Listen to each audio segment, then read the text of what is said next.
knock food away. All right, we're live. Because I gotta start sending it out. Where the fuck? I gotta get used to the fact that I'm using a Firefox now. Damn, your shit is washed. You can't even use Chrome like a normal person. No, I What the used to, fuck? but I was being told it's like it actually slows your computer down. So I'm like, oh nah, I want that. It depends. It depends on like the circumstance, I think. Hmm. But it is kind of it gets bulky after a while. You gotta like clear the cookies and shit. You gotta be Yeah, militant about it, because otherwise, like everything is just gonna be terrible. that's true. I need to hit.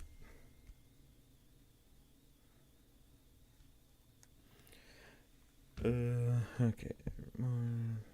Sorry, y'all. Uh, don't know who's in chat room right now. Converse, y'all get talking in that chat. Just getting a promo Island, blast up. island. Yeah, We got much to discuss and shit. very much. What the? Oh my god. Okay.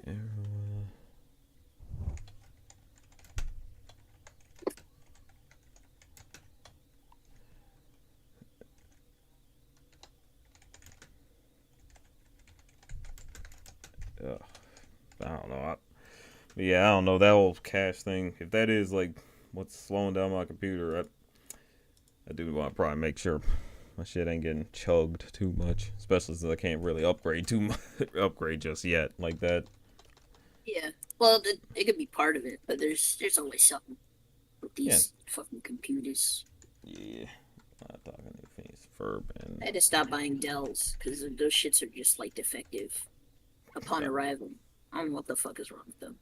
mm, Dells have been like I don't know. I the one I had before the one my current build, like it was a Dell. It was doing fine, but I won't fake. Once I got to this PC I built, like I figured out how much I was struggling. That them render times changed so fast. Like it did not take an hour just to render out an 11-minute video. It Yeah. like once I got the new joint. Oof. Some indies.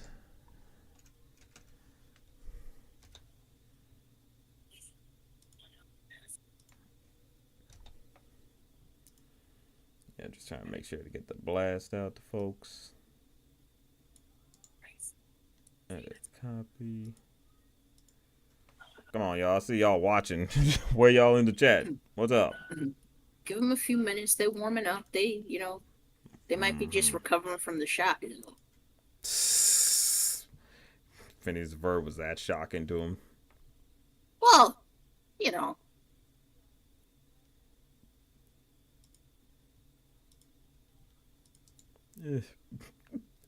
I don't know. I mean, it definitely was. It definitely was something I wasn't expecting much from, but I don't even know. damn, you said I have low expectations of one of the greatest shows of our time. It's I mean, cause I fucked was in up, that man. ballpark of like, you know, I fucks with with Phineas and Ferb. I've been there since the beginning, but like, I don't even know this new joint. It's rough to see because it's like it felt like the original was complete enough. I don't know what else I needed from them other than oh well maybe give us some dynamics we never got to see before. You know, some characters interacting with each other that don't often interact. That's what I was looking for. But they're So just like, were you old? Because I feel like from our conversations, you were always kind of like indifferent to it. It's like I'll watch it, but I don't really, I can live without this. that's basically what I stand on. It's like I watched it, saw some of it, and I'm like, yeah, this is going to exist. Maybe it'll be around for a minute, or maybe it dies. I don't know. Maybe, Like, maybe. I don't know. I mean, I got before. I mean, I got a lot. I'm speculate. I've been speculating on some stuff since we finished watching a few of the episodes earlier. Like, but I'll get we can get in. I can get in that a little later. Did you see Tariq's message in Oh, in the channel? uh, yeah, Tariq was yeah. To be honest, I No, kind of like feel. well, the Family Guy one. The Family Guy's shit is crazy. See, I didn't even think about it like that, but it's probably I I guess mean, like on a my level, like I don't agree, but I mean I mean it feels like that. It certainly does feel like that. I feel like it won't turn into Family Guy only on by basis of it. Phineas and Ferb is a little too creative. You know what I'm saying? It's a little too creative to get by on to go be that long running. And I feel like at some point they're going to run into repeating like ideas, and people are going to be like, "Wait, this is seizing the day, doing the exact same thing over and over again." Like, Well, they're kind of already doing that now. I mean, they are, but again, that goes into the bigger point I wanted to make. Okay, okay. But it really is like, but that's that. It's just that problem of like, it feels like we're in a loop. You know, it feels like we're like even with because what Tariq was telling me about earlier, we were talking. This was a problem I've had with this. I mean, this is sort of the big problem with them. Is like when Phineas and Ferb came out, it was because this was something deeper I thought about when it came to like when Phineas and Ferb came out. It came out in 2008, right? And when what was 2008? An election year, the year Obama got elected. And so it's riding on a high, a positivity high, you know. A lot of people are like, "Yo, it's I'm pretty happy." I mean, there ain't many this was also at a time when cartoons were kind of in a downturn. This was at the end of Chowder and such and Flapjack and moving into the seeing real era, you know, when we were in a drought. And so with Phineas and Ferb coming in, it was holding things down for a while until the new stuff finally could come in with like Adventure Time, regular show, and like other like Gravity Falls for Disney to finally have something. But but like I said, those were coming in on Obama years. You know that went on for a minute. But this new Phineas and Ferb is coming in on Trump when and with Phineas and Ferb, it's a positive series. You know, it wants you to seize the day. It wants you to be happy, and it wants you to feel happy, be happy, be creative, be out there and do stuff. But the biggest problem is like nobody's trying to feel happy too much right now. You know, oh my god, I like my bulb. Oh, there we go. That was weird. My bulb like went out, but I guess I got Damn. screwed a bit. Who said it? I'm not listening to this. My lights can't be portrayed me like that. But no, The it's universe like is against you. shit. But it's like with Phineas and Ferb season 5 coming in on Trump when people are not feeling too good. It's like, oh, you can't be coming in trying to pretend like it's 2008 again. You got to come in different. You got to come in with some like heart. You know, you got to try to say something a little bit different. Not to say you need to be speaking out against Trump or speaking out against politics or nothing. You got to have something that's like heartfelt, that feels down grounded a little more versus it's just happy go lucky fun times and you know we're all happy, everything's fun, summer belongs to you kids, and it's like, does it really belong to anybody right now, man? That's just kind of the thing. Yeah. I mean, I kind of get that mindset. A couple points, right? I Mm, think like, well, if you think about it, right, this show was well, it was crafted. It got picked up like sometime in 2005, and that's when they made like the pilot. And that's when they got the green light. So they were coming off of like the Bush era, the War on Terror, like just the beginnings of that. right. And but you also got to consider that these two old guys, they were coming off of like working on the last thing Dan did was Family Guy, and before right before the show got picked up, Swampy was working on all these like weird, like kind of surrealist, like British cartoons across the pond. Um, and I think like people kind of ask that too. Is like, oh well, this show was made technically in the early '90s, and like if it was like greenlit around that time, would it have been how different would it have been? And I Hmm. think like to some extent, it always would have been some flavor of optimistic, something like subversive, something punchy, but still like kind of sentimental. I think it always would have like gone down that path. Right. I think also that, you know, being in this current era, being in Hell World, part two, well, part 36, really, if you think about it, but So, being in this current landscape, that is very much the excuse that would be used to bring the show back. I mean, it was negotiated in the middle of Biden, but that still was a very like uncertain time. mm, And if anything, people want like some hardcore escapism, and I think that was part of what drove the insane like response to well, first of all, to them like announcing this, and then also to like that initial trailer in April, like the niggas were doing backflips over this shit. yeah. Milo came out technically before Trump got elected, but it was basically right on that cusp. And I mean, it's about an optimistic character, but like the world around him kind of hates him, and the people in town don't. But you know, there's still like some friction. There's some that was kind of like the point. It was supposed to be about tension, Mm, but there wasn't that much tension in the show. And then Hamster and Gretel came out, and that was made at the beginning of Biden's term, and that shit is kind of all over the place, which I think is just it's an apt metaphor for the time. So I don't think, I think to some extent you can kind of clock it chronologically, mm, but if anything, I think the fact that it is that it does have that fervor to it was it's a dominant reason why people want to watch it again. right. It's a, as the kids would say, it's a recession indicator. you know, they Yeah. want to feel comfy if the world's going to explode faster than we thought before. Yeah.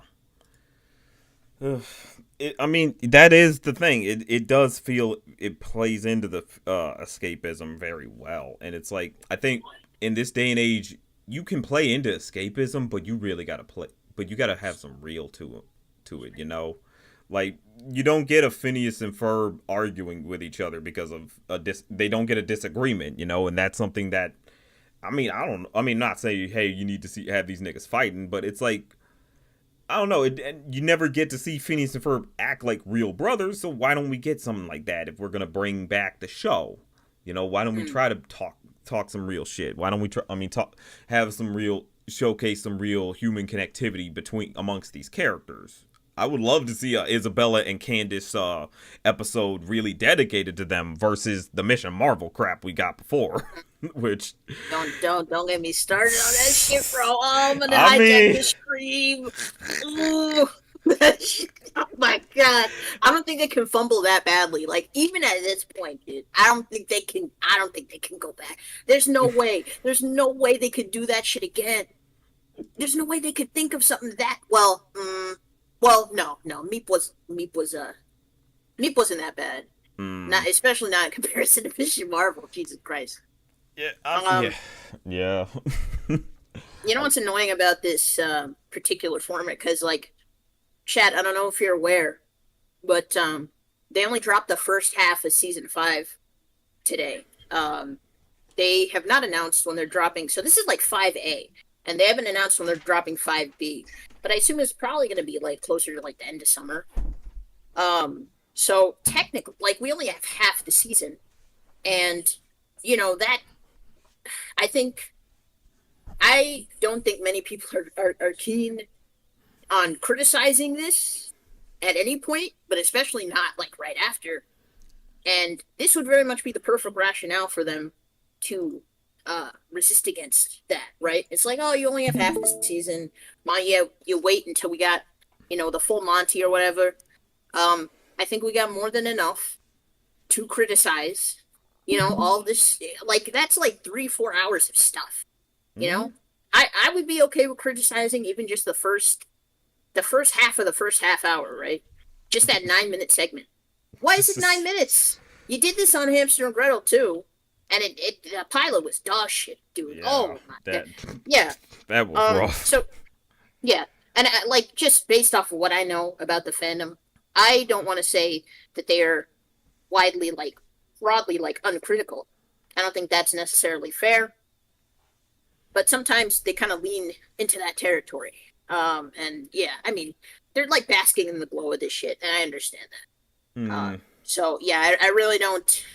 I've heard there's some criticisms there's a certain episode that I think people are still trying to wrap their brains around, very understandably so. But Yeah. I I don't don't really think we see gotta be people shy taking about the Mickey. spoiling, except for like Um, maybe plot points like do that. you wanna pull the chat maybe?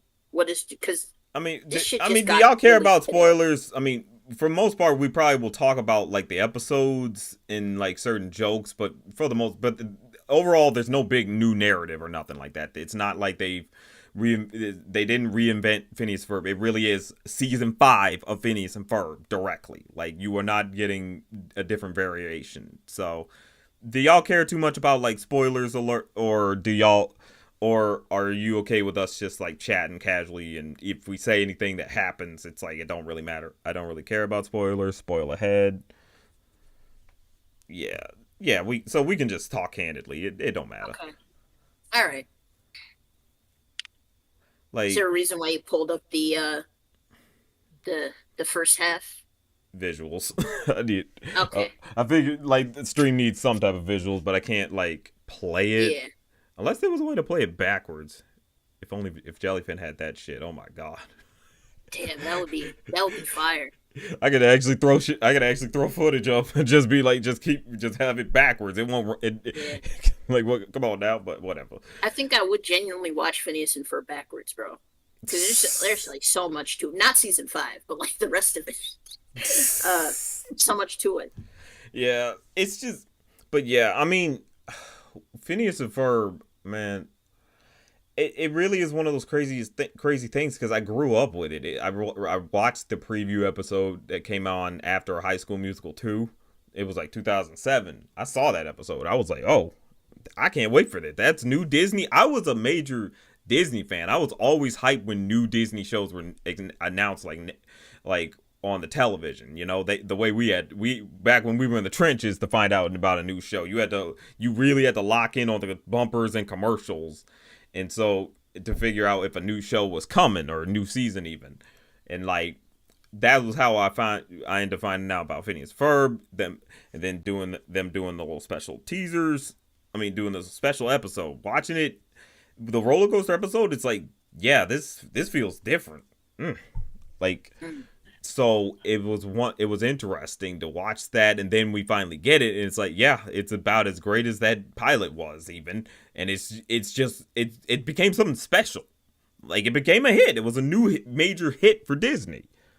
And you know it ran its course. Season 4, when we get to season 4, it's like, yeah, they piled in a bunch of them episodes into one season, and it's like, because yeah, season 4 was like the really packed season, right? Um, Or was it season well, 3? I think season 2 technically has the most episodes. I Oh, think it's like 51 for season 1, 65 for 2, right. 62 for 3, and then 48 for 4. I think that's, but it feels more packed, right? Because the hour long specials. Hmm. You're right. You're right. I think with 4, it's a matter of it felt extended. You know, like it definitely was like, oh, you could have been into this show like a year or two before, and so it just went on long. But but it's not like the episodes were terrible. A lot there were probably a few notable like weird ones in there, but it still was good until the end, even till the end. You know, the ending felt perfect. I like I still think about that ending because I remember that was year 1. I made a video on it. You know when the series ended, and that was back when I was using JPEGs. Like when I just took pictures of myself and just had them sliding across the screen because I was using like Windows Movie Maker and shit. You didn't even draw that shit.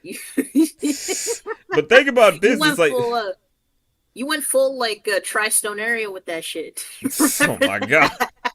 But you think about this. That was in 2015. We're 10 years. That's 10 years from that last video talking about the fucking ending of Phineas and Ferb. Mm. We're here talking about season 5 of this shit. You know Like, what's fucked up though? I think it's what? fucked up that they chose to premiere the show technically on June 5th instead of June 12th. Because if they did it on June 12th, it would have made it exactly 10 years since the show technically ended. Mm. Missed opportunities. Disney just keeps fumbling the fucking bag. I don't know what their problem is, bro. This is like their Coachella. Okay, it's like 2011 in this bitch. They're doing like Van Warp Tour. They're sending out ice cream trucks. They might be sending out some fighter jets pretty soon. I don't like. I don't know why this was the big thing that they fumbled.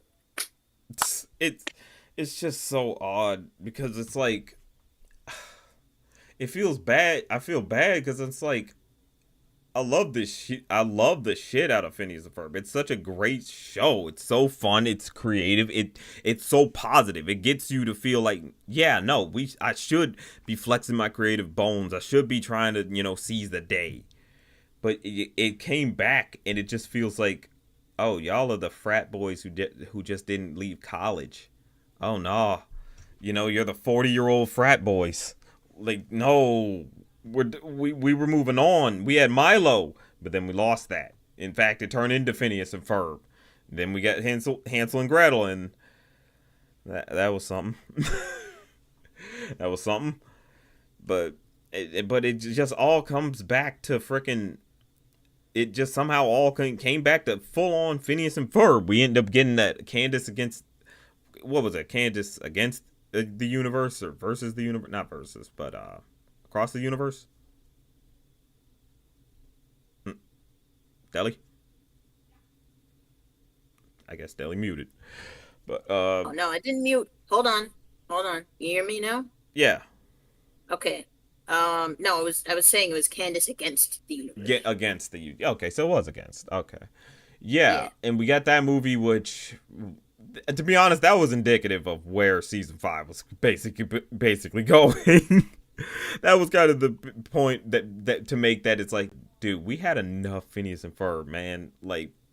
I like I do admit, yeah, certain things about Phineas and Ferb I wish we could have gotten more of. I like I said, the Mission Marvel shit. I wish we could have gotten an actual episode with Isabella and Candace.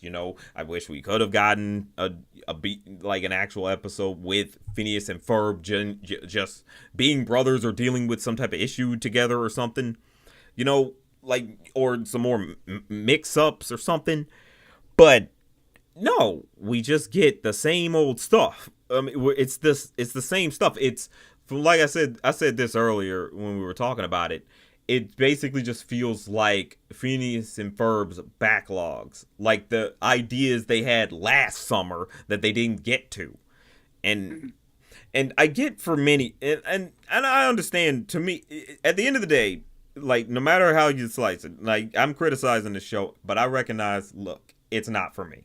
It's for the well, I don't even know. It's like it feels like it's I don't supposed to be agree for with the that. kids, but even No. still, it's Mm-mm-mm. it. But to be honest, it feels more like it's meant. It is meant for me. That's what feels weird There you about it. go. There Yeah. you go. Yeah, It. don't fucking brush this off by saying it's Yeah. for kids. Okay? It, This is okay, listen chat. Listen chat. I'm not even 30 yet. Okay? Technically I was born before 9/11. But not by much of a margin. Okay? I need you to understand. This show was explicitly made for me. I mean, man is like 800 years old. nigga. And technically he was watching it. But like this was made for me. This I'm a zoomer. I'm an elder zoomer. Okay, this is a little zoomy crack. Okay, we cannot get enough of this show because we grew up not only just with this show, but we grew up in the midst of Fermania, bitch. It was explosive. It was insane. Okay, I wouldn't say that it was artificial. Okay, but Disney put a lot into it because the people they put a lot into that show. The audience just like they had a panel for the show at San Diego Comic-Con every year until it ended. It never ended. This show was it was generational. There's a reason why, and this is not really true, but there's a reason why some people feel like it double jumped SpongeBob's popularity at some point. You know, the show. So like bringing this back when the show, I was watching this as a kid. Honestly, like 15 years ago. I wouldn't even say the full 20. Because really, like, when I got deep into this shit, deep into it, it was like early 2010.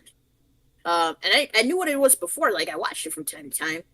But that was like, yeah, it was like 2010 onward. That was dude, that was a disgusting period. That was no, Jesus. There Yeah. was a solid grade or two in middle school where I was mainly just the Phineas and Ferb kid, and I just, oh man, so many regrets, so many fucking, oh man, I died on this sword 100 times over, and I think in adulthood, I think maybe I would do it again differently.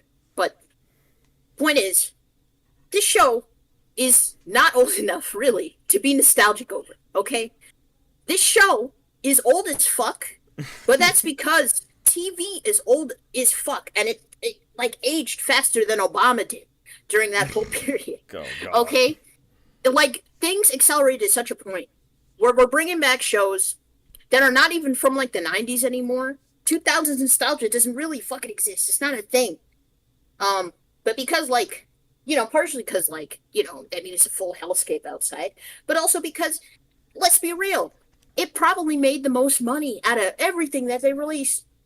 More than Gravity Falls, more than Kim Possible, Mm. more than DuckTales. Mm-hmm. Okay, it made more money than all of them, and they lasted longer. And at this point, this show is like so big that it's considered like a legacy Disney IP. As popular as Kim Possible was, you could maybe shoehorn DuckTales in because Scrooge was, he was there for a while. But neither of them have been considered like on par with Lilo and Stitch or like Winnie the Pooh or something somewhere. But it is kind of like there, Chad. This shit, like, it makes sense, but it doesn't make sense, right? It's so big that like you would be stupid to not bring it back. But at the same time, they were stupid to cancel it. And they didn't really have a reason to. As far as, we know, Disney kind of just like ghosted these guys. They were like, yeah, we want to make a season 5, and that was like in 2012, 2013. Yeah. And they just didn't really respond. There's some other details to that, but I'm gonna just leave it there, right? Disney just didn't say, they just didn't like give them any real option other than to like end it earlier than they wanted to. So they're bringing it back now because Disney's finally ready to eat some crow and rake in the jack. But for all intents and purposes, this show should not be considered a nostalgic delight. At this moment, the Phineas and Ferb characters, they come out at Disney parks every blue moon, and they're considered like vintage characters. That should make you throw up in your fucking mouth. Okay? These characters are not old enough for that. They're not like even in the universe. They're not old enough. It's I think there's conceptual issues with bringing it back. Mm-hmm. At least like in the 2020s. If this came out 5, 10, 20 years in the future, I think that I would feel quite differently about it, at least on a conceptual level. But because they announced this in 2023, that is not how I feel. But you know what? My job as someone who loves the show deeply is to try and understand the choices that they made, right? Which is what we're gonna try to do today. But I'm gonna be so real, dude. Some of them, I can't explain any of that. Okay, I might have to chat. I might have to roast you. Okay, I'll apologize in advance. Oh God. But if no. we get to that one episode, I might need to roast you because it's 110 years. Your fault that it turned out that way. Look, it's just because I don't know, like, because we were watching these episodes. I was watching this like early. I watched the premiere last night, and or more or less watched the other half of that preview they put on YouTube, and like it kind of turned into nonsense. I was like, okay, it feels like you're trying to up the ante without really upping the ante, because it Phineas and Ferb lives and dies by status quo as God, and that shit. I'm like, you gotta push forward. You gotta have some type of continuity, man. If you're gonna bring yourselves back here, like all they really had when that episode was like, the mom actually gets affected by the like a Doofenshmirtinator. It's like, oh, okay, that's interesting, and it actually feels like it turns into something. She gets turned into a cloud, and eventually she gets turned into a giant storm eventually turns into a giant storm that like wreaks havoc across all of Danville. Uh, where is this? I know I can find a good shot of it. There you go. It's oh yeah, that's Yeah, true. yeah, she turns into this giant storm cloud that wreaks havoc on Danville, and it's like, okay, it's actually something serious. It's like, okay, the kids got to form up and try to like stop it and stop her and everything. But and by the end of the episode, they save the day by doing this whole thing of reminding Linda of her home and her family and everything, and then they hit her. They make sure she like gets rid of all the liquids by making her cry and remember her home and family, and then they hit her with the like cure ray that turns her back to normal, and and then they do that convenient thing of being like, oh, I really don't remember anything from before she got turned to the cloud, and I'm like, ugh. It's like I don't know why I had a nugget of hope in me that I knew I should have killed me before watching. So you're mad that a cloud doesn't have like perfect memory from the time that they were like wigging the fuck out around town. Is that I'm what I'm just hearing? like, look, I'm like, oh, we're just back to the same old crap. That big storm, they solved they solved the problem, and everything's all back to normal. Danville's fine. I'm like, yep, it's the same. It's season 5, y'all. Season 5 of fucking Phineas and Ferb. I'll say this, right? That first half hour is really interesting. And I think it was the exact right one to start with. And I wouldn't be surprised if people mostly rode off the adrenaline they got from watching that through the rest of like season 5A, maybe even 5B. It was some crazy shit. Like I never done some shit like that before, and I respect the hustle. Okay, this is hustle grind set. They actually did do some shit. I don't know how to feel about it like on a premise level. I do think the pacing in the first half is fucked. It almost feels like it shouldn't exist. Like it doesn't really need to be there. But that sounds kind of dumb. But maybe it could have just been like an integrated half hour, you know what I mean? Because they're kind of split up into like 2 episodes. Yeah. I would also say that the ending wasn't earned, in my opinion. Obviously, Yeah. the show is very Go on. invested in portraying a loving, like a wholesome environment, especially like for the main, for the title characters and all that. I don't have a problem with that, obviously, but it's just I feel like maybe they were trying to get like a metaphor across, like she turned into a cloud to symbolize like how much of life has gone by, like for her kids, at least like in the previous summer, and how much of it she missed. But then they do that, like when Candace started, like talking to the mom cloud, like come back to us, mom. I was like, all right, bro, what is this? It's not. You could just like hit a button. It. Um, I mean, I thought like the way that like they made her, it wasn't necessarily clever, but it was like I was cool with that. I was cool. But It's cool. It was fine, but like you said, it's unearned. It's like were we in trouble of the family breaking up, or like that they were like splitting apart and trying to grow like that's the one thing their whole thing is this is the next summer over, right? But it doesn't mean anything, it's like this could still be the same summer as before. Nothing. no, Like, no, no, no. Hold on now. oh my. No. It's very important that we establish that Phineas has an extra stripe on his shirt. It's very important to his character development as an 11-year-old boy, and I will not have anyone be mad at it. It's like the Ferbs debacle all over again, man. Oh, nigga, you should have Ferbs. reminded me. I'm gonna be mad the rest of the night. That shit, I hate Ferbs, that. man. I hate him for that, bro.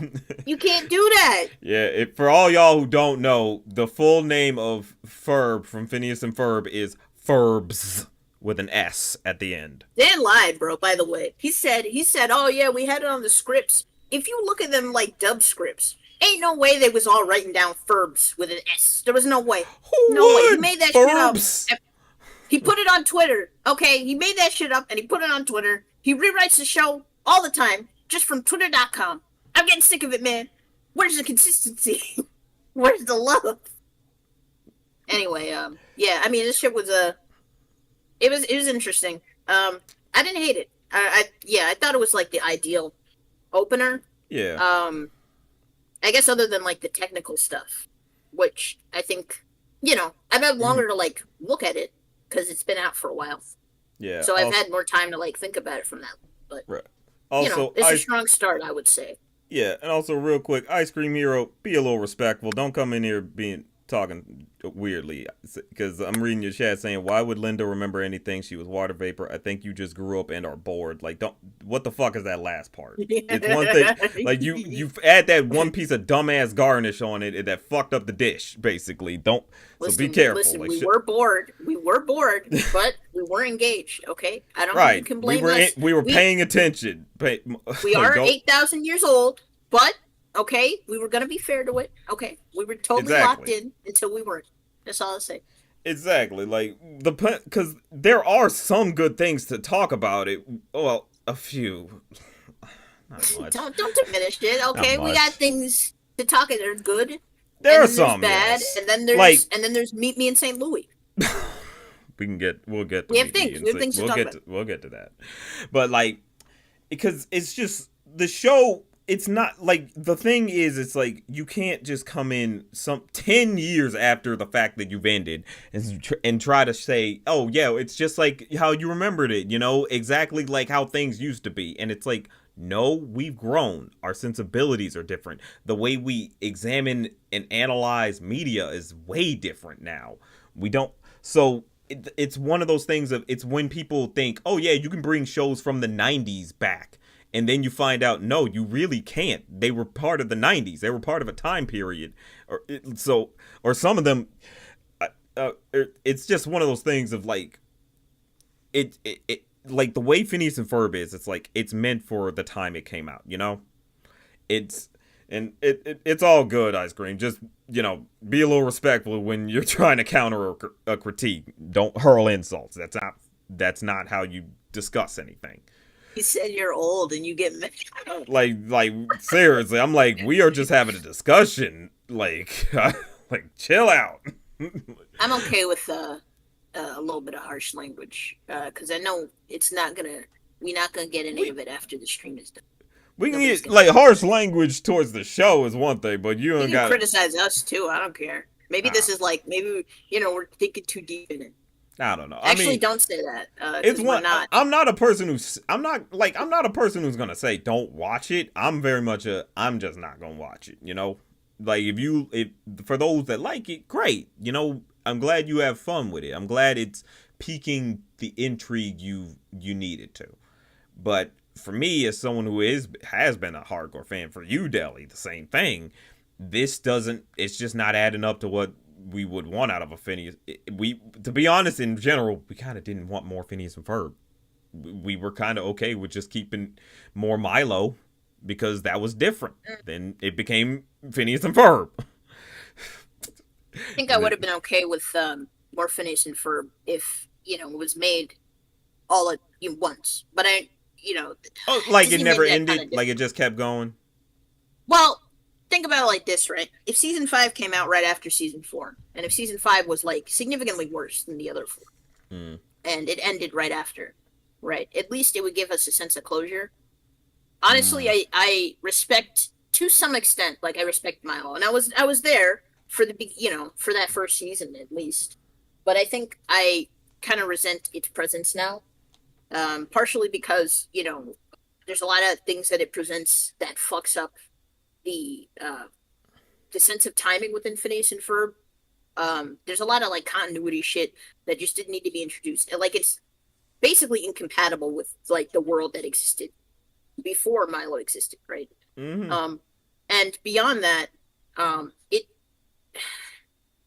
it was a weird thing to like deal with the fallout from season 2 and like what it represented. Because a lot of people after that point just kind of felt like it was kind of just like a backdoor pilot back to Phineas and Ferb, which I don't.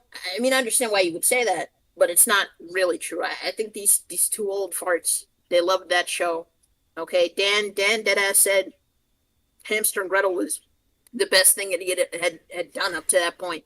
Oh my god. And I think they love the concepts they come up with, even if they're stupid, even if they don't really have a right to exist. But it's there was a lot of like behind the scenes shit that compounded that. But at least like if the show had gotten a fifth season when it was supposed to, and it stunk and it died, at least it would give us something to think about. It would give us a point of comparison. Mm. And if it got revived in the future, people could at least have a point of reference. They could really ask, like, okay, do we want this? Do we need this?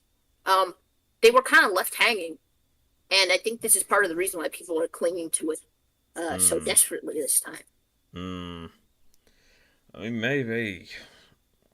I don't know. Like it is coming on. It's coming in at a time when we're in a massive drought. Nobody's got nothing to look forward to. Just like back in 2000 and back in the 2008. It's like it's just it's like It's a recession indicator. it. Yeah, it's a recession indicator because it's just like, how are we back at this shit where it's the same problem? I mean, where it's the same problem of the industry's not really making much new, but we got Phineas and Ferb to still hold the line. But the only problem is it's Phineas and Ferb nerfed. Like it doesn't feel like Phineas and Ferb at its best. Like like it could be. It feels like because I don't know. Like I told you about this. Like with the comedy, the big problem for me is the comedy writing wise is still pretty good. Like it still can get a good chuckle out of me. But the problem is with the old Phineas and Ferb, it knew how the animation did work for it, even though the animation probably didn't look as clean as this new one does, but it moved better. It had a better sense of timing. It was able to land the punchlines faster. It was snappy. But this one, it kind of loses the snappy animation in favor of more like bouncy or floaty animation, or like sort of Sakuga-esque like animation. And Why do you pronounce it like that? Sakuga, Isn't it Sakuga? Sakuga. There we go. I How get do you that. come up with that? I don't know. It happens sometimes. I Jeez. get some words wrong here and there. Shit, it's not part of my native tongue. What do you expect? But you know what I mean. It's like they have these moments that look very, lively and bouncy and have some extra frames to them.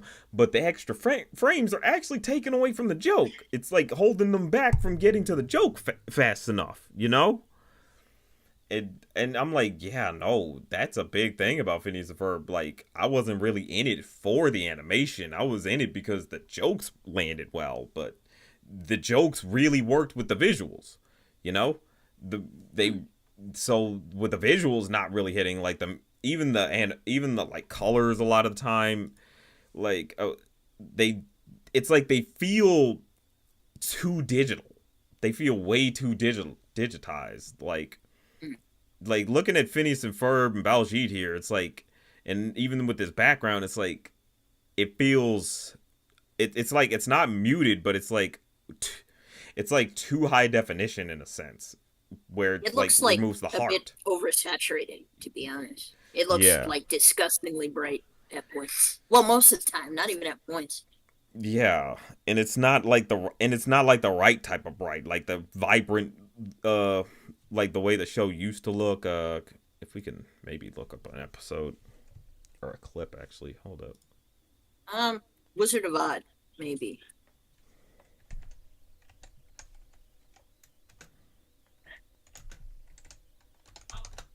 Wizard of Odd.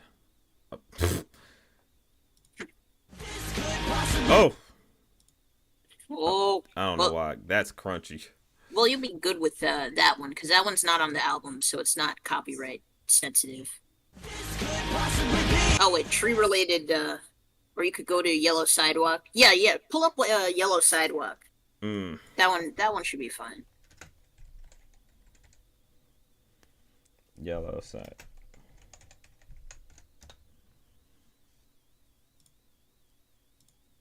Is this? Did they claim this? It did get claimed though. Well, the song itself would be fine. Well, And we don't like need the the song. footage. Oh, Right, right, right. Yeah, yeah, it's claiming at least it looks like it's only claiming the song, but No, it's not claiming the song. They only claim the stuff that's been put on like the albums and shit. you sure? Because it says suggested by Disney Enterprise Inc. Get Phineas and Ferb on Yeah, Google they throw Play. that on like any Phineas because it's made for kids. It's labeled Oh, made for kids. okay. Um, I'll yeah, I just mean this skip shit around just to used be to safe. look Yeah, it looked this shit. nice. Like it's faster. It's clean. Like there's more of a bounciness, but or more of a. I don't want to say a bounciness. Like a snappierness. Like it's way Mhm. snap. It's more snappier than this new Yeah, one. It can get to the joke faster. You know, like she's like all of that. If you could hear it, was way more. Was well timed. You know, but when you get to it feels like with Phineas and Ferb with the songs, they're floating in the space rather than being in tune with the song. You know what I'm saying? Like with the new one. yeah. It's kind of crazy that like because there's a fair amount of I don't even need to look again. There's a fair amount of people that like prefer this newer animation. I was talking to Jake Neutron earlier. And I think he watched like 2.5 hours. He was like, "Yeah, I mean, but the animation is like a little bit better here." Like, what? No, no, it's not. No. It's not. It's not. Okay, so this is the thing, right? Phineas and Ferb. I feel personally as like as a fucking rando, right? I feel personally like back in the day that shit was made on like $2, and not in a derogatory sense, but Yeah. um, it was made on $2, and that was Disney's decision. And for all intents and purposes, they made that shit. They at the very beginning they had Rough Draft Korea and they had Wang Films on two highly capable studios. It did a lot of work, the last like decades before the show existed, and it looked really nice. I don't have any complaints. I mean, season one, I'm impartial to season one because like it was just rougher around the edges. Like it had like more personality. But like once they figured out lighting and shading and shit, like season two especially, oh god, it's not it's crazy. Synergy like put in so much work to like match the style of the show, and if you look at like the earliest episodes, so like Backyard Aquarium, Attack of the 50-Foot Sister, Mm-hmm. I think Gaming the System is also one of theirs. You can see like there's a different type of movement design there that is specific to them, and some of it could be attributed to like the directors. I know a lot of those were like Moncrief episodes, really synergy ones.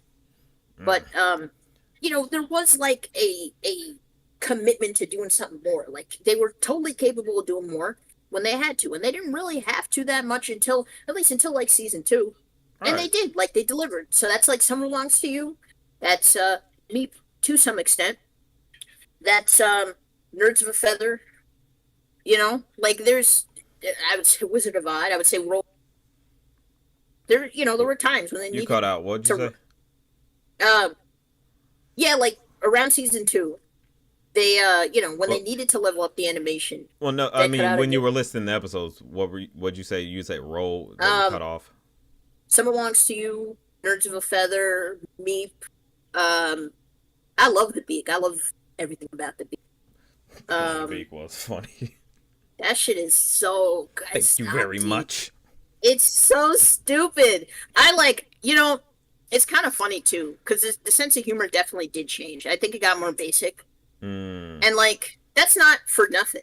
But like, this show was always like kind of on a kid's level. Like, Yeah. we got Kaka Poo Poo in the fucking house. And then earlier in the season, we had Pee Pee Otter trying to like make Candace Oh into yeah, like a this is literal pee freak pee. show. His name, Even literally, his Phineas was name was cracking. Pee Pee Otter, and he had Barney Rubble's fucking early. Kevin fucking smashed that one. Kevin, this shit. They made fart jokes. Okay, they made poop. We not above that. Anyway, yeah. I mean, I don't think there was anything wrong with the animation, and I think that level of consistency is what. What you laughing? That lady, come on. What? I don't What I think there's say? anything. Come on, you're silly. No, consistency is more important to Phineas and Ferb than most things. And the Mm. fact that like people are like prioritizing these like higher level shots, the more ambitious stuff, is interesting to me because you need a foundation to start with before you Right. start adding accoutrements, and you Right. can't move on to the ambitious shots if like literally every episode there's a character or like a set piece that is missing in betweens. That's every episode. I'm not even exaggerating. Man, Every episode of that shit, there are man, characters that are skipping in betweens. bro, I remember. I shit you not. The episode with Stacy.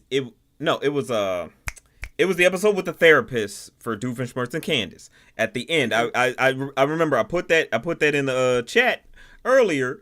It's just be like if it because it showed Candace and Linda walking out of this stadium, like, and as they were walking, somehow they started walking in place, like at some, like they got on an imaginary treadmill and were just kind of walking in place. But it was weird. It was fucking, I'm like, You how did, huh?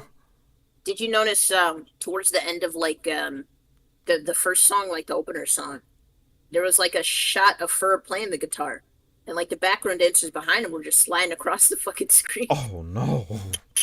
Yeah. Yeah, I mean it's interesting. I have no idea why Synergy. Well, I'll get. I've been working on like a video for it for like a week now, and dude, it's just so frustrating. But it's like now that the whole thing is out, it's like people are like definitely like gonna cherry pick those shots that might not even be good, like on like a like a foundational level, and they're like, "But you're doing Phineas and Ferb Sakuga." God, Yeah. Oh yeah. that's People like the scene. The Sakuga shots are definitely going to be people's highlights. And it's, but my thing, it's like I always believe this shit can be like candy sometimes if you're not careful. It's like it's cool. It tastes good, but it's empty. It's like, okay, nice. Candace was able to move very smoothly for a few seconds for some reason, or Doofenshmirtz also was just managed to exaggerate really smoothly, and it's like neat, but like, did it tell a fun, interesting joke? No. So what do I care that they upped the ante on the animation just You know what's because? crazy though? Because we already had Sakuga in Phineas and Ferb, right? Yeah. The studio that tackled it was Hong Animation, and they had a very interesting challenge afoot because their animation, their timing was off. Like it always, like everything always moved faster, pose to pose than it would with any of the other studios. It was the only one like that, and they only worked on season three and Mm. the movie. But like, if you look at like the some of the sequences they handled for the movie, they look like crack, bro. Like, look at Yeah. I think they did most of Robot Riot, most or all of it, Mm. and you know, as jank as their animation could be, like in slower moments, it really, it doesn't necessarily fit. Um, though, when they needed to lock the fuck in, they locked the fuck in. And I think Right. it was perfect that they hopped on in season three because that's when they were doing all the unhinged crazy shit that they did. They decided to do after they realized that the show was hot shit. So Mm. it was a really interesting like balance that they struck between all the other three studios, trying to maintain balance and also, like being like a foreground, and then Honging just like fucking going crazy in the corner. But nobody will acknowledge that because that's not, I mean, that's ancient history at this point. Right. Ugh. It's just, it just feels so sad that it's like, I don't know, everyone, Phineas and Ferb, they, it's like they learned the wrong lessons. Like, yes, people do like smooth animation, but they like it to go with something like that's meaningful to the story rather than or in Phineas and Ferb's case, punches up the jokes. But they're not doing that. Like, it's not, like I said, these jokes, the time is too slow. It's too much smoothness just at the cost of at the cost of the funny at this point. And it's like, yeah, back in the day, like I remember that movie. That shit was crazy. That Robot Riot, or yeah, Robot Riot was fucking nuts. Like, like they really knew where they needed to up the ante sometimes with Phineas and Ferb when it's like, no, we gotta go hard real on this one. But now it's like, oh, we gotta go hard here for some reason, even though this is just Candace figuring out her next plot to bust her brothers. I'm like, okay, that was like, it just creates those moments that's like, what the fuck was with the smooth animation there? That, you get that more than you do oh, that was a funny joke that you're gonna want to repeat back to people or even make memes out of. That's the other thing. Like, this new season ain't feel very memeable. Like, I don't You know. mad because it's not memeable Bro, anymore? look, memes are very important to a TV show or to anything. I genuinely believe that because it's how people are able to really connect to each other through through a property or so. Without being able to tell jokes based around like any clever bits or anything, it dies. It's gonna become forgotten because it's like, yeah, there was not much. Like, hell, I think Morbius. That's something that's gonna live on because we memed it. We memed it to death. But it at least has that legacy. This though, I don't even know. Like, hell, looking at Doofenshmirtz and Perry here, they look like the promos for Phineas and Ferb. Those rigged promos. This is what they look like in this shot, man. And I'm like, no. I think that the sense of the sense of humor of the show just like naturally kind of shifted over time. But there's a clear difference between what they were doing on the original run and Milo, and there's a clear difference between Milo as well and Hamster and Gretel. And I think, like, obviously people didn't watch Hamster and Gretel, and a lot of people fell off of Milo, so maybe they're not wise to this, right? Mm-hmm. But the sense of humor of the show, I think. Well, the sense of humor that like these folks like Dan and Swampy have now, I think if you want to like talk about it in a holistic sense, like just like in general, like you, what what's wrong with this shot? Look at this nigga. Oh, he don't look right. It might be an in This nigga looks like he belongs in a Newgrounds game. You know what? It's the thick lines. It's the line. It is. It's too much. You know what? I think like they forgot to color some lines. Oh God. Harry, I guess, is supposed to be like he's supposed to have a black outline now. I don't remember if this was always the case. I wouldn't be surprised if it was. I feel but I've noticed like in the Fireside Girl one, like there's a fair shots where it feels like the line should be colored and they're not. I don't know why they did that. Oh, right. So like the sense of humor, the shows have changed, and I guess like they have degraded in a sense. There's definitely a lot of less physical stuff going on, and they kind of substituted some of that for like meta jokes. They substituted some of that for like the Doofenshmirtz like rambling style of humor. There's I wouldn't say all of it is like symptomatic of late stage Phineas and Ferb, right. But you see more of those things pop up later on, and like especially in the other two shows, because that's just kind of like where their head is at. Especially Dan. I mean, maybe Swampy could be saved, but Dan probably not. He is like kind of subject to TikTok brain rot, and I'm very curious to see what kind of TikTok references are going to be in this show. Man, I'm not ready. I ain't ready for no fucking TikTok references, man.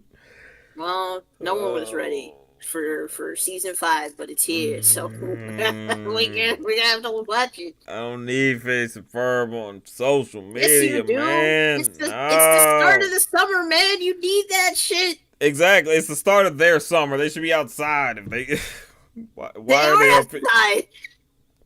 Why are they on social media? Watching more of it. Oh my God. I swear to God, if they have some episode talking about we're gonna become viral sensations, Ferb. I hate it here, man. I hate it. Mm. We're Phineas gonna, is gonna like pioneer like a we're gonna, fucking like popular we're gonna invest TikTok in thing. crypto. Ah, no, they would never. They would never. My goats would never. They would no, no. They did do the well, spoilers chat, but they did do the screaming goat in that one. So yeah, I mean they're keeping up with the fucking Man, times. Okay. Thor, Thor really killed the screaming goat meme now, didn't it? Well, I mean it was dead before I mean, it was that, but dead before it was, but the thing is, it died naturally. It died naturally. That's the caveat that we don't mention. But because of Thor bringing it back for some dumbass reason, it was like, oh, now I hate this meme. Now that everyone uses it, I hate it now. But it went away naturally. But you revived it, you zombified it, and now I hate it. And so, yeah, like Phineas and Ferb dipping in that shit. It's like, come on, y'all. Really? Screaming goats. Yes, goats sound weird. We get it. Like, have you not visited a fucking petting zoo? God damn it. he's so mad over the goat. It's a stupid sound, man. It's not that funny. It's like everyone uses it so often. It's like, it stopped being funny. Y'all don't even set it up no more. Y'all just do it. I'm like, come on, man. See, when Phineas and Ferb did when they integrated old memes into the show before, it was kind of cute because they were kind of unaware of what they were doing. But now it's just kind of sad because that screaming goat meme, what was that, like 2013? It was a while ago.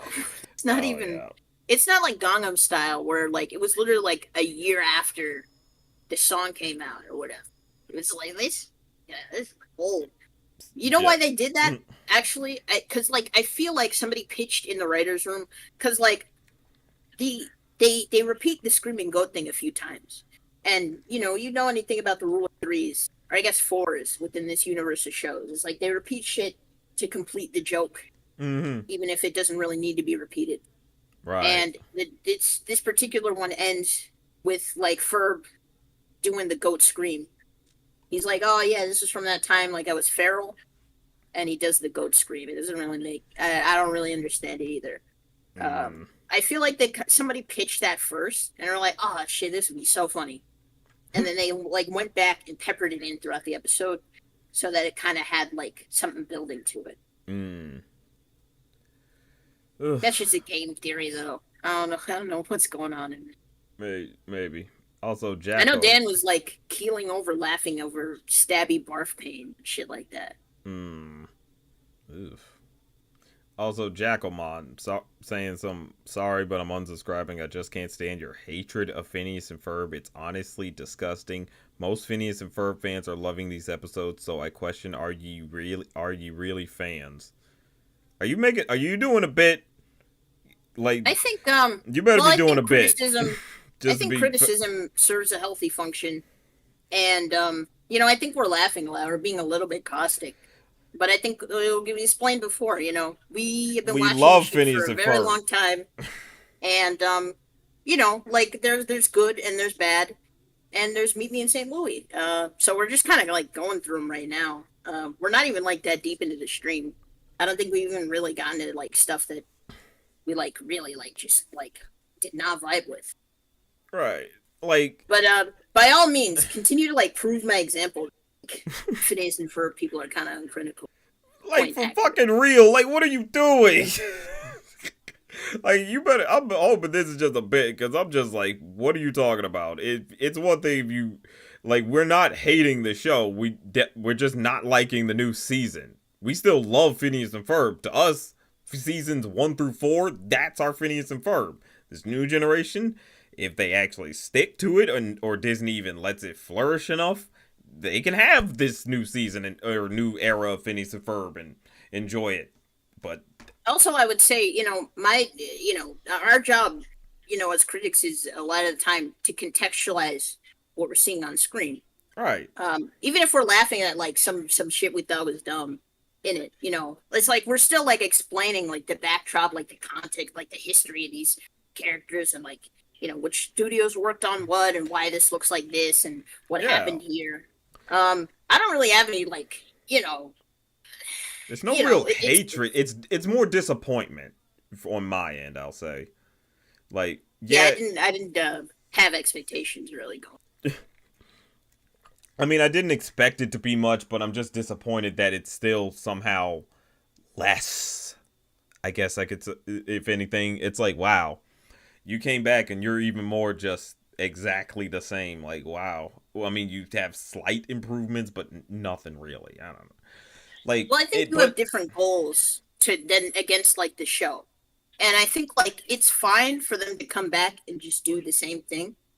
I think what I noticed was that the show, how did I explain this like literally right before we started?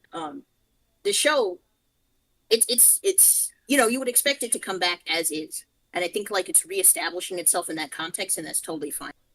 mm-hmm. I do think that, you know, it's been said a lot of times that the show, this season 5 is supposed to be, you're supposed to watch it like directly after 4 and not notice much of a difference. And I Yeah. think that even just from this half that we've seen, there's a much deeper divide between 5 and 4 and all the rest that the crew think that there is. And, you know, it feels like Phineas and Ferb most of the time, I would say, but there's definitely elements of like the storytelling that are just not there. Right. I feel like it's intentional to some extent. Like, you know, they don't go through great pains to like emphasize what Doof and Perry have, like their whole relationship. They don't really feel the need to do that. And, you know, I would agree. But when they sidestep certain things like that, they also just like, you know, there's certain like storytelling elements that just don't integrate. And what they, you know, what I think they put in to replace those was a lot of like action adventure stuff. The kids are like in mortal danger like every 4 or 5 episodes.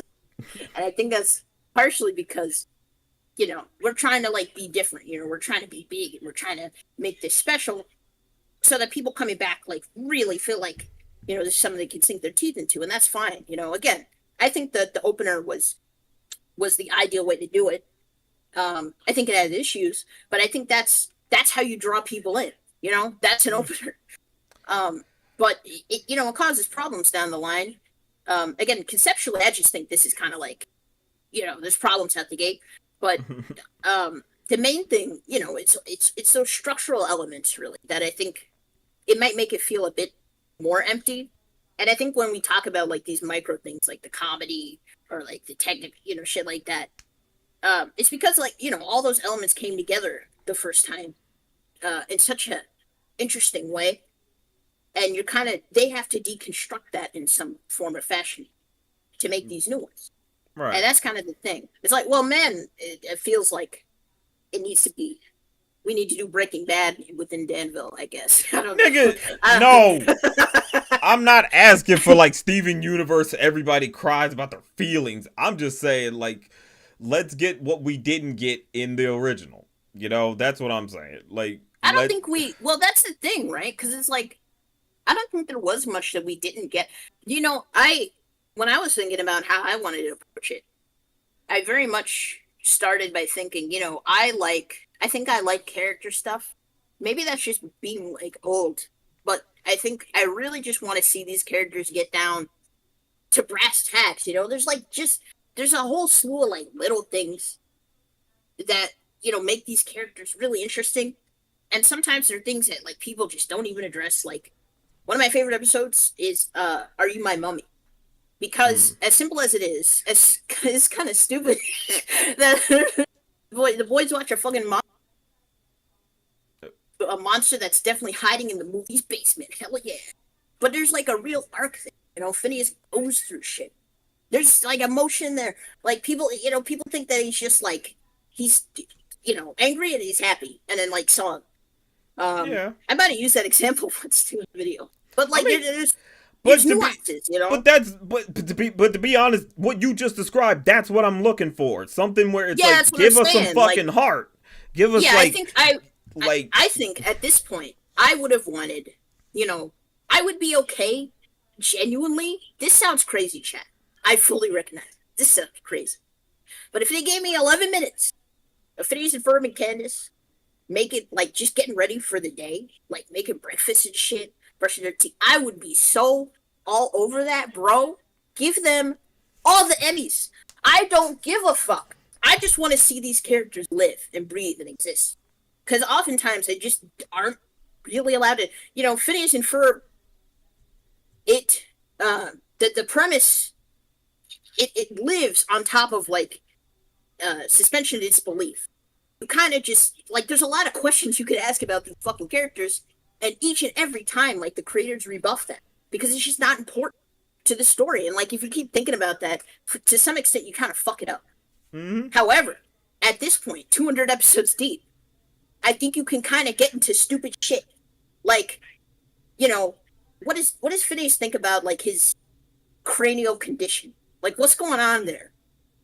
Is he, is there some introspection there? I think so. You Right. could do that. Could be an hour. That could be an hour-long special. To be honest, stupid just shit. get Stupid like shit. just explore the psyche maybe a little bit of like what do they think about this whole what do they think about the fact that they do all these great things for people or do all this fun stuff? How does it affect them? Something. Like I said, it ain't got to be them crying all the time about it, but they're kids, and I think if you're gonna make kids media, you should show kids what growing up can look like. Even if it can be fantastical, it can still be happy-go-lucky and all that. That's what Phineas and Ferb strives on. And I think that's something you could still get across. But I don't know. I always felt like Phineas and Ferb just always that was just a missed opportunity, I should say, for them. Well, think about it like this, too. Because they would do stuff like Act Your Age, where everyone's 10 years older and mood is kind of somber and everyone's kind of miserable. Low-key. Did you like Act Your Age? Is that a no? It's like at first I really did, but it's like the more I sit with it, it's like yeah. So like I mean that's the consensus. Like I mean niggas just don't fuck. I think it's mid, and that means that I guess that I like it more than most people. I don't really like it. I'm just like it's fine. I'm okay with this. I made peace with that. It came out like when I was a teenager. Like this was like the last thing to cross off the bucket list. I just wanted the man to know how she feels. That's it. That shit was written for the fans, right? The niggas that grew up with this shit, and like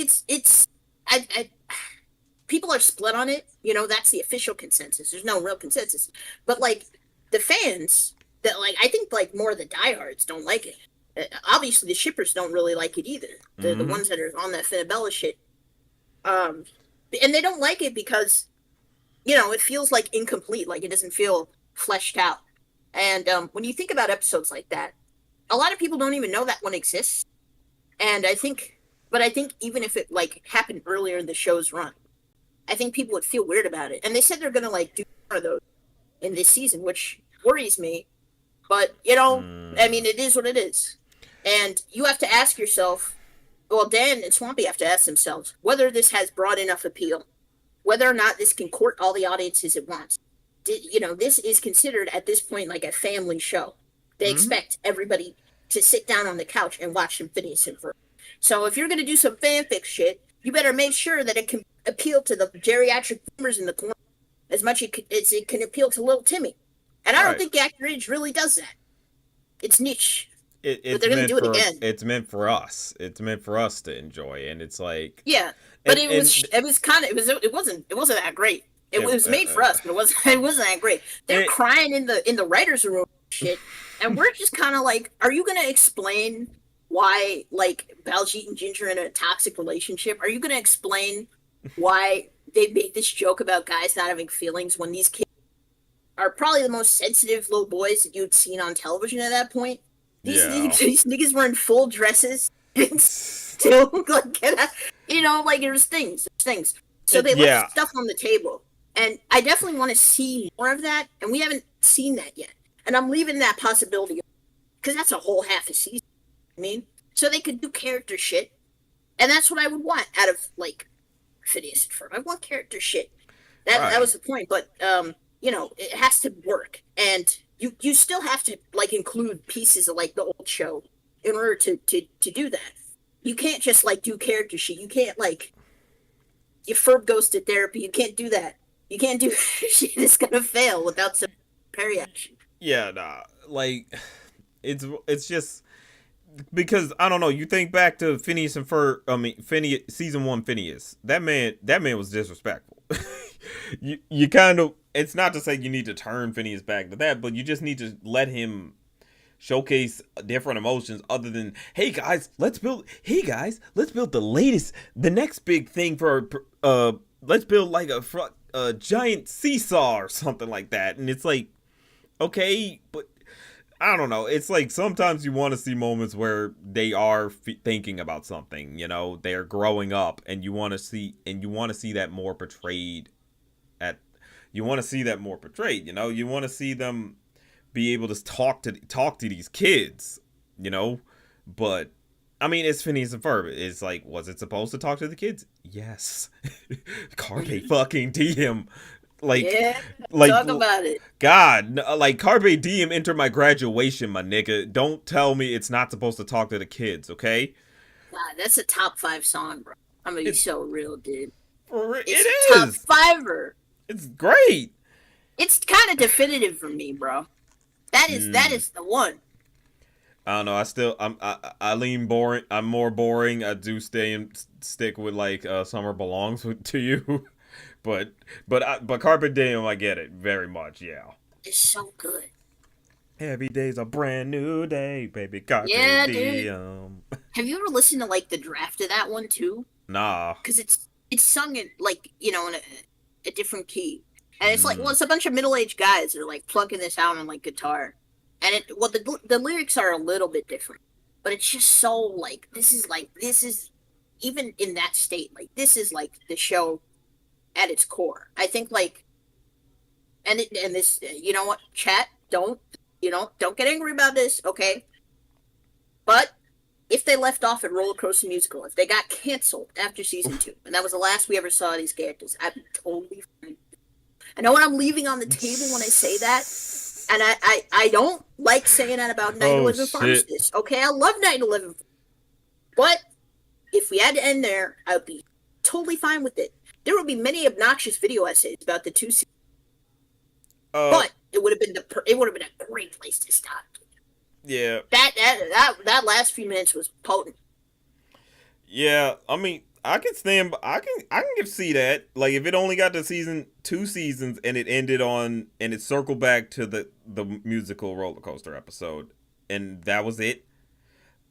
Like, Yeah, because like I I mean, mean yeah, the I can live with episode that. I itself. could fucking live with that. That Carpe Diem song is a good finale song, Yeah, because the episode itself is and like just wild that they even chose to do that. It's like, we're gonna do this. We're gonna dramatize. We're gonna dramatize the day that like this series became a thing. It's not even the first day Phineas and Ferb did shit, but it's the first time that like we remember it. Everyone remember it. And mm, then we'll add songs because this is such a big part of our identity. And even then, it's like the songs. Some of them are significant, and some of them are piss takes. Like that one, they go back to like that the guy giving out the permit to Phineas, and they sing a whole song about how he might be young to do that shit. oh Like, yeah, yeah, like it was like midway yeah, through of the song too, right? They didn't even like get the. yeah. It was like Oh, 40 seconds. So, yeah, like listen. I mean, these are like this show had crazy legs, and it's weird to think about all the stuff they did on like a TV animation. But well, not even that, because they worked on kind of a contracted TV season. They worked with a little less time than you normally would with an average like TV cartoon. mm-hmm. So and these motherfuckers were just cooking.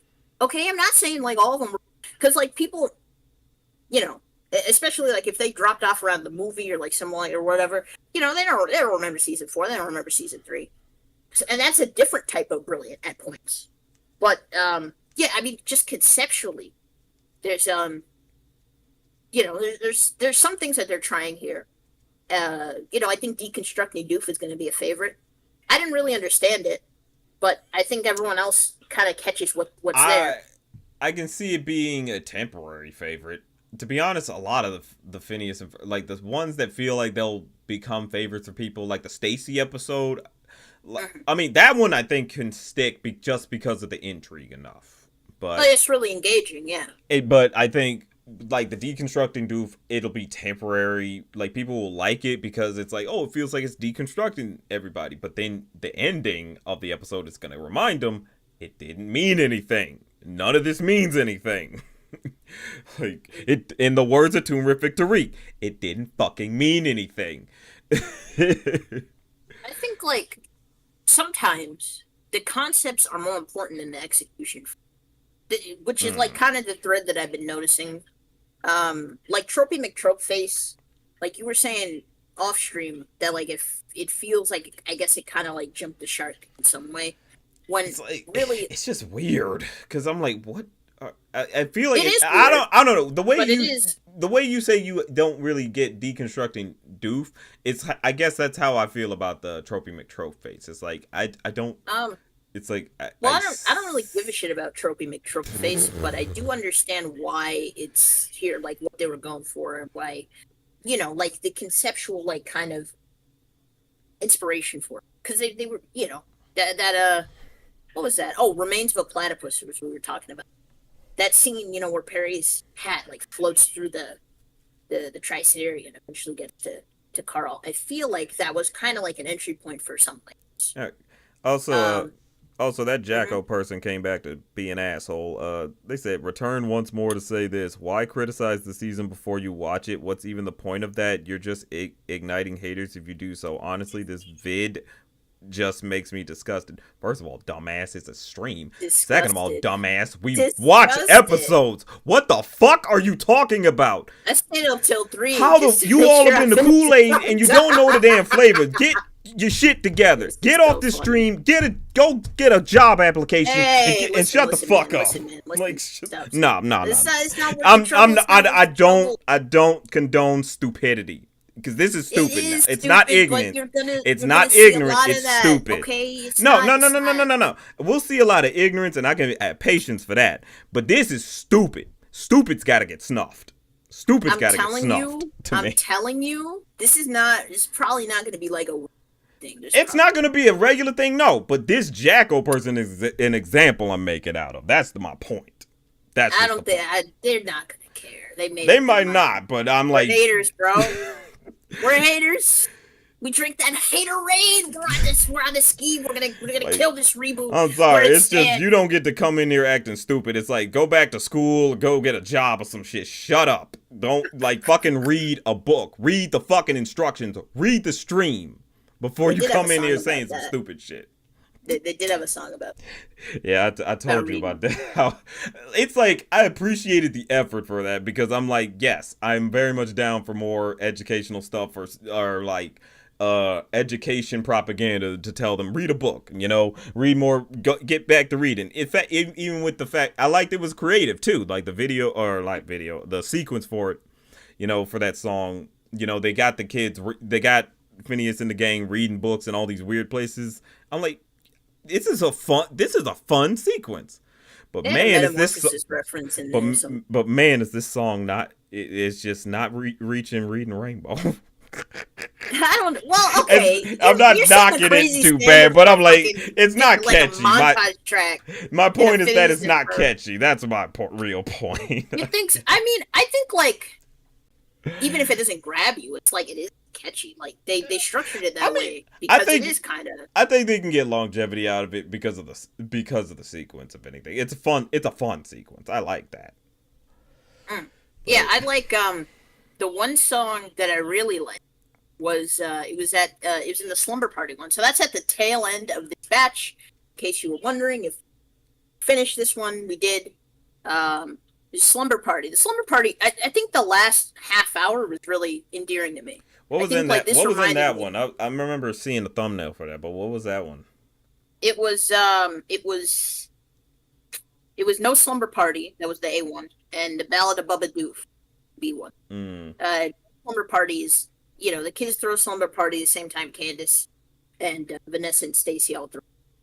Mm. And they just sing a song about Slumber Party. I fucks with that. Fucks with that. I really like that one. Bubba Doof is about like Perry getting kidnapped by like a cousin of Doof, crawled out of an Alabama swamp, like he lives in the swamp, and he like tries to like eat him for dinner. Like I don't know what the fuck they were doing, but I was entertained. I fucks with it. This is like some stupid season 3 shit that I treasured dearly. So yeah, those two, I wouldn't, they were good. They were good eggs. They were good eggs. No complaints. Yeah.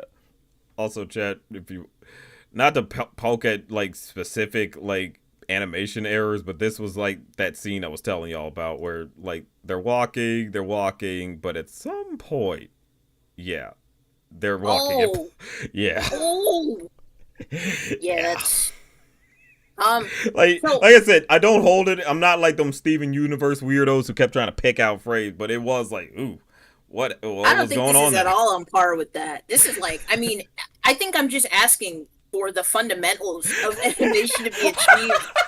I think I'm also asking you to have standards, chat. I think I'm asking you, like, you can enjoy some shit. I listen. I love my bullshit too, and I'm not blaming you for enjoying this. Like, I know many people enjoy it, but like, for the love of, we have to acknowledge what might be a flaw. Like, just be open to the possibility that maybe there's some flawed aspects, right? I'm Yeah. not saying that it's trash. I'm just saying there are some issues with the animation. I think Phineas and Ferb is not hard to look good. Well, it is. It is. It's deceptively hard. And but I think like you had several studios that rose to the challenge and did well. The only one that really flunked out was Urim Animation. They kind of just took a shit on the rug and left. But they're a good studio when they work on other stuff. But it just wasn't for them. I think Snipple is just not the right studio to be handling Phineas and Ferb type projects. Did they do better on Hamster and Run Time? Absolutely. Yeah. I like the show in part because of that I saw. However, I do not think that means that they should be tackling 2 fucking seasons of Phineas and by themselves. At the very least, if Synergy were also sharing the, I would have something to compare it to. I could be placated, but I think the animation is a big issue, and I don't think we'll address it. So we're going to address it as long as possible. We're going to be in the face talking about Snipple animation because it's a big deal. It's a big deal. Yeah. It's just because yeah, at the end, like the animation, it's one of those things where it's like, yeah, the original wasn't fantastic all the time, but like I said, it was good. It still looked nice. It was still pleasant to look at every now and then. This, I'll be honest. I think as I was watching, I was starting to get tired.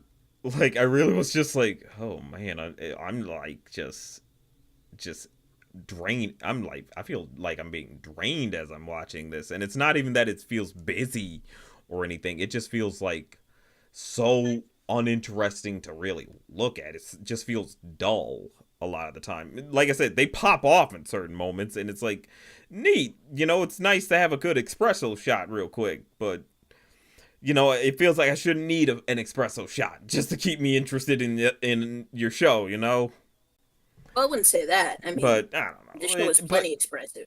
it's expressive. I won't pretend. No, I mean espresso, like Espresso, like energy shot. Like it's like, oh oh man, my god. like oh yeah, you move real nicely there, but everything else was looking dull and not interesting.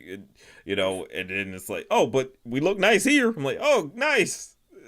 High going down, like the caffeine's going down. Crashing. Ah. Ah, it's just like I said. It's not. It's not even a matter of hatred. That's the biggest thing. Like, don't get it twisted. No, nobody here hates the news. Hates this. Maybe Tariq probably hates this.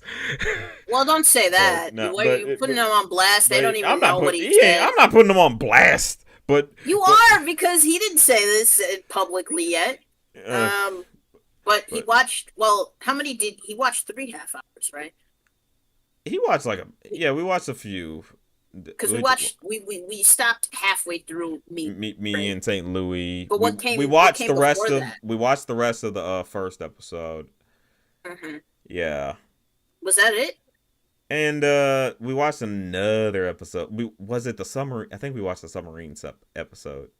Okay, so yeah, that was the one like right after. Yeah, I mean, Mm. chat. I'm gonna be so real, dude. Tariq loves his shit probably more than man, and maybe more than even me. He understands it better, but he was not necessarily a fan, and I think he had valid reasons for feeling that way. But I'm not Yeah. gonna say he hated this shit.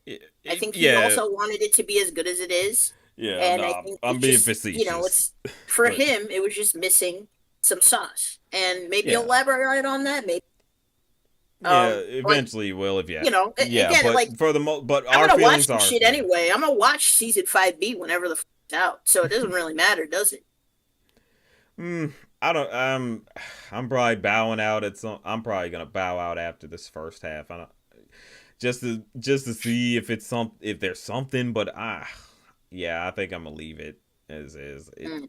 It's just I don't know. It's like it's not the worst thing imaginable. You just feel like we could have gotten better, or we could It's have far gotten from. another show. I'll say this right, and I said this like I'm trying to finish this video before the weekend, so is that as many problems that I find with X, Y, and Z, I would hesitate to call it bad outright.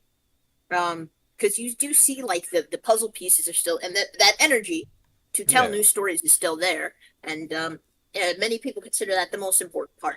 But I think the technical is also kind of a big part too, and I don't think it's necessarily nitpicking for people to point out visual inconsistencies, maybe some continuity based errors potentially. Mm. I think that conceptually perhaps we're looking for something. Our ideal revival is not necessarily here at the moment. Maybe it'll be here later. Maybe it won't. But we're still trying to like assess them based on what came before, and I'm still trying to understand what framework they're operating. And right now, I'm we spent like 12, maybe like 12 hours with these episodes collectively, Yeah. so we don't see that much of a framework, and I'm trying to understand it more. All the like creative choices that they made, or maybe non-creative choices. I think there were some choices that were made that were not made by Dan and Swamp. Can't really Mm. justify it. Um, Jeremy being recast is kind of foul, and Yeah. I hate Disney a little more for it every day. This was the only day I learned about it. I mean, I don't like it though. but then, I mean, the dude got a DUI. I Like, don't care. He got a DUI in again. 2013, and they stripped him of all his shit except for Phineas and Ferb. Why would you make a big deal out of it in current year? Well, I think it He was. did. I He mean, did from what? Phineas. He did Milo. He did Yeah, both of them but movies. yeah, All but right. It's not fair. It's not right, and I don't accept this. This is fucked up. Okay. This has nothing to do with who replaced him, and I know who replaced him. I do not think it's really a match, but that's not. Again, that's not shade. That's not shade. But you yeah, can't no. replace Mitchell Musso. He had a very distinctive voice. That's the reason why he was cast as Jeremy after we cast as. There's a reason for that. There's a reason behind everything. And you can't just replace him with any motherfucker. You can't Yeah, do it. I mean, But that's yeah, not but the fault of the show. It's Disney's fault. They can suck my left nut, bro. That shit was yeah. At the foul. end of the day, I it's didn't like like, learning that. I mean, at the end of the day, they had Mr. Mosby, Phil Lewis on who caught a body. Like, I mean, what does that have to do with pencils, man? my point I being just is don't that know. it's like, hey, y'all had someone who caught a body on, and he's still directing stuff for y'all, and yet you can't have Mitchell Musso who caught a DUI. Come on. Not to It's say like Mr. Mosby ain't like Phil Lewis ain't go through like his stuff. I'm sure he like went through every rehabilitation, but it was because it was a long while ago, you yeah. know. So, but I'm I'm pretty sure. saying this all too with like the full like awareness that again Disney brought this back because it was safe. It was a safe bet that people are gonna fuck with it, and because they weren't gonna do. Well, there is some DEI in the show, but don't not the don't guy that. don't say that, nigga. You gonna get that I clip. love that joke, You are gonna bro. get Come that on, clipped. it's such a good joke. It's such a You gonna good get this joke. shit clipped, and people are gonna be like, "What the fuck do you mean?" Listen, there's a little DI in Phineas and Ferb, but that ain't a problem. Love the DI back at Oh my bro. god. Y'all said You people said this DEI was the best part of the show. Okay, this is like my favorite segment. Fuck Phineas and Ferb, man. They can leave their own show, bro. We just need this DEI, yeah, bitch. That's what they said. Now, um, we talking about Jeremy, right? Yeah, Jeremy has two appearances here, two speaking appearances, Yeah. and they're kind of underwhelming. But again, like he has time to like be reintegrated back into the cast. Uh, it is what it is. Yeah. Reintegrated back into the cast like he was ostracized, like he was He banned kind of somehow. well think about it, right? Because his role in Candace Against the Universe was Yeah. really small. Like it was kind of Yeah. like tacked on. It was like Stacy and Jeremy in like this truck. They were kind of trying to help during like the big climax. Right. They didn't really do much. I think like I remember Dan kind of like celebrating the fact that Jeremy had like a hobby now. Like I think it was in the D&D thing, and like this was like a big achievement, which is very funny. Um, and in the first movie, what did he? Oh, well, he had a bigger role in the first movie. Um, but yeah, he didn't really do much. He has good chemistry with Candace, right? Don't ever let nobody tell you that they weren't meant to be together. But he's a little bit. It's a bit of a unsanded wood. He's just kind of there. Right. I mean, I don't know. It's Jeremy. I mean, I I didn't really care for him that much in the original show like that because I don't know because they just Well, I'm saying all that to say that I uh, think like replacing the voices, like beyond like the ethics of doing that. I think it's kind of sacrilegious because the voice was the one thing that we kind of connected to him. The few yeah. times that he got to sing, it was kind of cool. That's He I did mean Trillia Blush. He yeah did. because they didn't even He did. replace him with a major singer, so it's like Well, I mean, what? I don't doubt that unnamed actor can sing.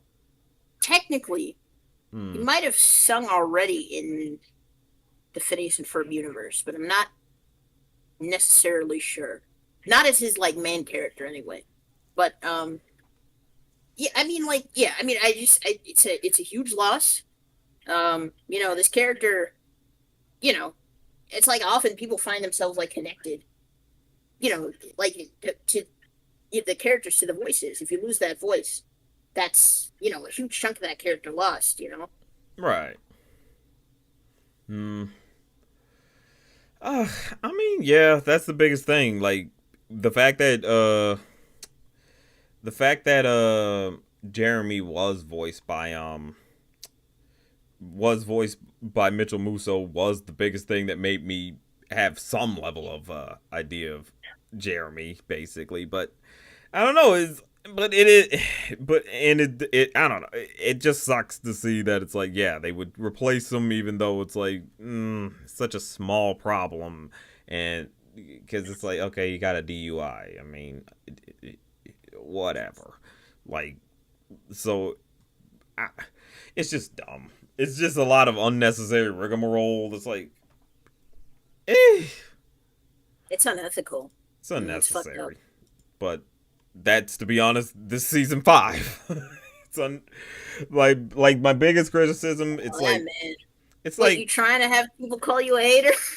I mean I just not like I don't hate it. Like I said, it's just I don't feel it's necessary. I felt like I got enough Phineas and Ferb from the first 4 seasons and the movies, and even Candace Against the Universe. That felt like more than needed. Even that felt like because I don't know, like Candace Against the Universe seemed like it was doing something a little interesting by like pointing out the fact that Candace doesn't really have a personality, like or more or less she doesn't have anything interesting about her. She just wants to bust her brothers, and so it's like okay, yeah, that is something to explore. But then you get to the movie and uh,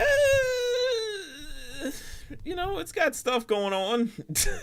I mean, certain parts of the movie is pretty good. Like I like the moment where she was in the ship and she still felt like she had nothing special about her. She's breaking down, and Phineas and Ferb had to help her or comfort her. That was great. But the rest of the movie is just like, even some of Joe's Man, I that just don't. want to see them be siblings, bro. I don't. Right, I didn't need a 90-minute movie. right. Candace. That would I'm have gonna been. be real. I don't hate Candace Against the Universe either. But I have a hard time like understand. Like, is it's possible that it's a better movie than the first one, just like on a bare level, and it definitely had more to say than the first one. That much is clear. But Yeah. I think it's way clunkier, and I think to some extent the premise is kind of flawed because it exists in part as a response to um, the Candace of the show. And Mm-hmm. I think there was kind of this idea that Candace maybe just didn't get enough time to shine or at least process her feelings related to the bus, which I don't necessarily think is true. But to some extent, she was like processing it maybe in a different way. I Mm. don't know. Like the movie is it's kind of weird. Like I think people do kind of like they do hype it up a little too much. It's well, it's kind of interesting. Like they saw Phineas like be guilty 10 seconds over something that wasn't his fault. And people were like, oh my God, look at the depth. Look at the meaning. And I'm like, but why? But why does he feel that? Right? Mm-hmm. What is the deeper meaning behind it? It's like they establish it. The boys are not aware of like Candace's feelings. They know what busting is, but they don't really know. But Why? they're willing to help her try and bust them because it'll Mm-hmm. make her happy. And they want her to be happy. Um, and Mm, it's fair. like the premise doesn't like exist unless the boys exist. And I think if you wanted to do like that story, you kind of needed to like have the boys be like bigger part of that, but they Right. weren't. Like It it was would have kind of been like so much fun to be like Phineas, Ferb, and Candace get trapped out in space somewhere, and now have to figure a way back home. And mm, Baljeet, Isabella, Buford, and them are trying doing their best on their end, and we just really see both of them just say, okay, like for this part, you can have it so Candace doesn't even have to focus on busting because it's like, hey, y'all need to just survive. Fuck trying to bust your brothers. Get home. And so now you can just have her lock in and try to actually focus on like being a big sibling, actually bonding with the brothers, maybe, and there as they're trying to find their way home, find doing all other crazy hijinks, like something can happen where they finally have to like ask, hey, or actually put some where Candace put some context to why she wants to bust her brothers. You could get a real heart to heart moment on that front. It doesn't even if it didn't have to even it didn't even have to like fully change the character, but it's like, oh, it adds some depth. It adds a little bit of depth to it, to the yeah. relationship. It's interesting because like I don't think there has been much character building so far, but I think the little that has been put in so far is kind of it's extra like sensitive to it's kind of a coin flip whether people fuck with it or not. Like I saw that some people were like kind of critical of Baljeet's presence in this season so far, Mm. and I don't really understand why. Like I don't think he's been given much of a bone yet, I mean, from the but episodes I've seen so far, it's like he's fine. Like he hasn't. yeah, I mean, it's like he's there. He cracks I some mean he was jokes. always You know, he was always kind of like ready to bitch somebody out. I yeah, don't think that's like he's a new still doing trait. that. He's like character wise, it doesn't feel like anyone's bastardized amongst like Phineas and his gang, or even the parents or Candace. Doof though, that's probably something we probably should talk about. Doof, yeah, he's doof. I think Buford runs the risk of potentially being oversaturated. Oh With yeah, with the bread bowl. That's yeah. Forget about that well, not because even just with that, but like as like this low random character. He kind of yeah. like he kind of gives Doofenshmirtz at points, and I wouldn't say there are like any red flags. Or, like I'm not trying to Mm-hmm. be sensationalist, but Yeah. it is Nah. something that I think about when I look at that character. Right, Isabella definitely is like um I I want them to give her something to do, and she has not yet, and we will see more. And I hope they give her something. I guarantee it. There's no way. I'm coping, chat. I'm coping. They're gonna give this little girl something to do, other than worry about the patches or the triangle-headed one. There has to be. That Triangle. Fireside Girl one, that Fireside Girl episode really didn't make sense from any perspective. but I know I'm coping so hard, man. I feel like they gotta give her something. Man. They gotta give her something. There's Right. no way they can't leave her out to dry like this, especially since they toned down like all the shit. There's no way. There's no way they gotta give her something. Yeah. Also, they gotta give Ferb an episode. Like Jesus Christ, it's been like 2 seasons. Just give him sauce, bro. Yeah. There's There's barely any been inventions named after him. Okay, I'm feeling starved. Okay, I'm Ferb pilled and I'm ready to go. we could Give have me been had something. we should have been had something like an episode where it's like, who is this nigga Ferb really, man? The Like, highlight of Ferb so far this season has been the stupid goat scream. I'm losing it, channel. You can't end it like this. Okay, he deserves better. I'm biased as fuck. He's my favorite character, but like, fuck, dude. There will be more. Okay, I'm coping. I'm coping, chat. There will be more to come. Okay, I want more. I want better. yeah. It's like I said, it's not a problem of this show is not pulling, it's not doing like Amphibia, Owl House, Steven Universe, Gravity Falls stuff. By no means is nobody asking that for Phineas of Phineas and Ferb for this. But the problem is just it feels like it's not really justifying a return. It's like, was the demand for more Phineas and Ferb that high? I mean, yeah, I'm not gonna pretend like there weren't some people who wanted to see it return, but I feel like most people wanted it to be something different a little bit, you know, not just like I said, the unused ideas from the last summer, and you know, or at the very least, it's like I said, you play up some character moments, or pull an Ed, Ed and Eddie, put them in school, like have them deal with different type of issues, like where it's like, hey, this is a part where you can't really seize the day like that, so how do you, or maybe have them tackle finding a way to seize the day even when you're being restricted, you know, like that was kind of an interest, like the rain episode from what was that, season 2 with Irwin. The rain episode, the hide and seek. Yeah, Is that the one with Irving? You're Irving, talking yeah, about? not Irwin, damn. Yeah. Yeah, with Irvin, like something like that where it's like, oh, they gotta seize the day but in a different way. I It's just, you just see the potential in Phineas and Ferb and you recognize this could be this. If you're going to milk this franchise, then hit me with something different. That's my thing. I don't want to just keep, I don't want this to turn into Family Guy or The Simpsons where it's like it keeps going. But or if it is going to turn into Family Guy or The Simpsons, get interesting. You know, Simpsons, we still watch that. I still watch that. Family Guy as well. But they at least try. They're every now and then they try something different. They try to change up the game. They try to tell a unique story with the characters. You know, that you don't that you wouldn't normally get. I mean, granted, in the case of Family Guy, it's still the same problem of you know, of status quo as God. Like, but it's better so with Simpsons. I will say that.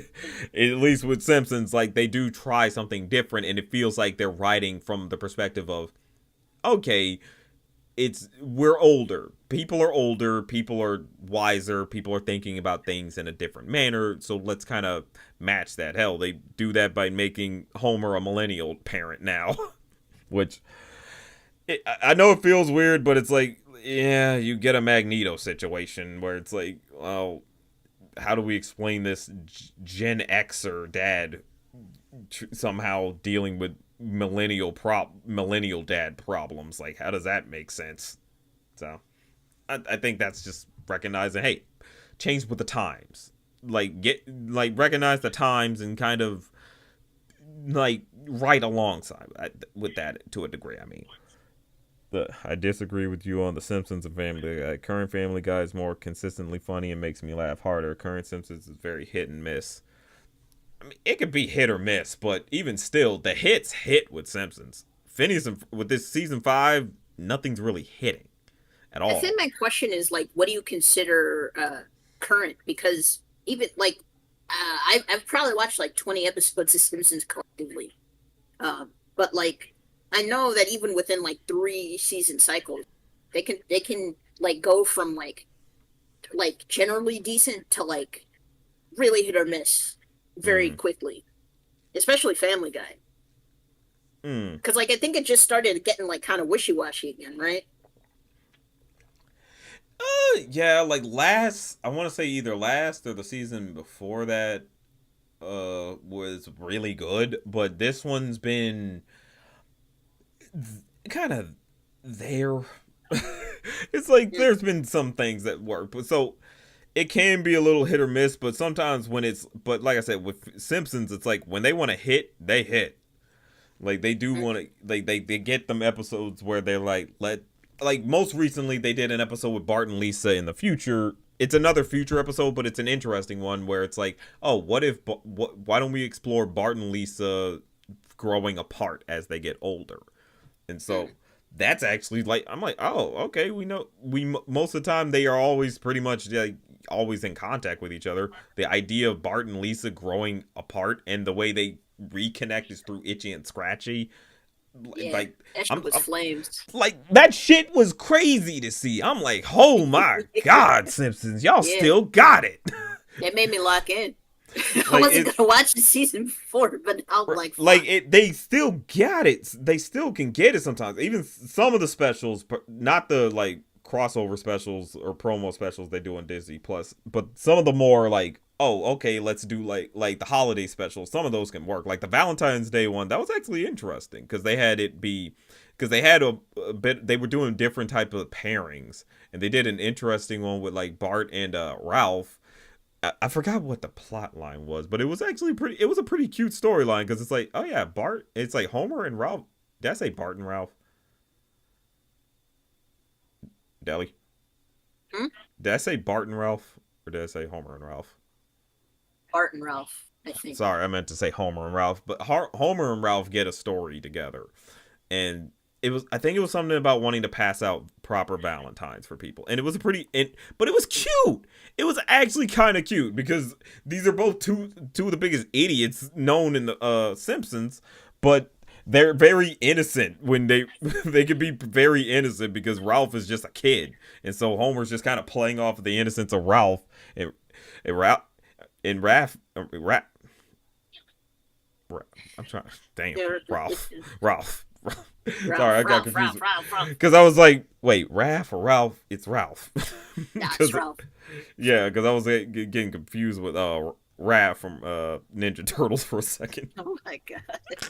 Oh no, they said it too fast, and it's like, wait, shit, brain fart. It was cute, and I think, but to bring it all back, long story less long, with Phineas and Ferb, I think I wish I could see more of those type of interesting like dynamics. Let's get more different pairings. Maybe you have an episode of Candace and Linda doing something where the boys are just far away. Candace cannot focus on busting the boys because it's like, no, you can't see them. They're gone. So you're just here with your mom, and y'all solve some type of problem together or something. Like I think, ugh, I I would don't like know. to see them do something more with Linda, because I think I think like based on who I've spoken to so far, they do feel like Linda has more time, and Mm, perhaps that's kind of like there was nothing there before, and now you added like a little bit of something, and that is definitely an improvement. But I want to see like some actual interaction and shit. It's like right. I guess I can't say like I want to say that she's a bad mother, but I don't think anyone would allow me to. I think the two boys are like just very like easy going, and it's kind of like just being like it's just easy. Mm, And you have like one kid who you think is just kind of messed up in the head to the point where like low key, I might be obfuscating a bit, but I feel like there's an episode where she mentions like using Candace's material as like stand up. oh god, Uh, was that did from I might have. older? Was that from older seasons? Yeah, it had to be. Yeah, It I had to think I be. remember. Or it I could be. remember that. Yeah. Okay. Yeah. So it's just it's uncomfortable. It's like I tolerate. It's it's the structure of the show. It's like I'm not gonna get. I'm not gonna cry over that. Right. But it's like it's been 4 seasons of that shit, and we're still like in that. It's like I want to see her embrace her crazy ass daughter. You could still think she's crazy by the end of it. I Right. just want you to try and understand her more. The purpose of the mom is to be like dry, like flat, kind of sardonic. That's kind of the point. But Right. I just feel like there needs to be an attempt there for her to. She doesn't have to meet Candace halfway. That would kind of like defeat the purpose. But I need something like it. It's kind of crazy because one of these episodes is set in motion because the other kids are left alone in the backyard because Phineas and Ferb are hanging out with Mom for the afternoon, Mm-hmm. and I'm like, well, we're not going to see any of this. I don't think, which I don't think we did.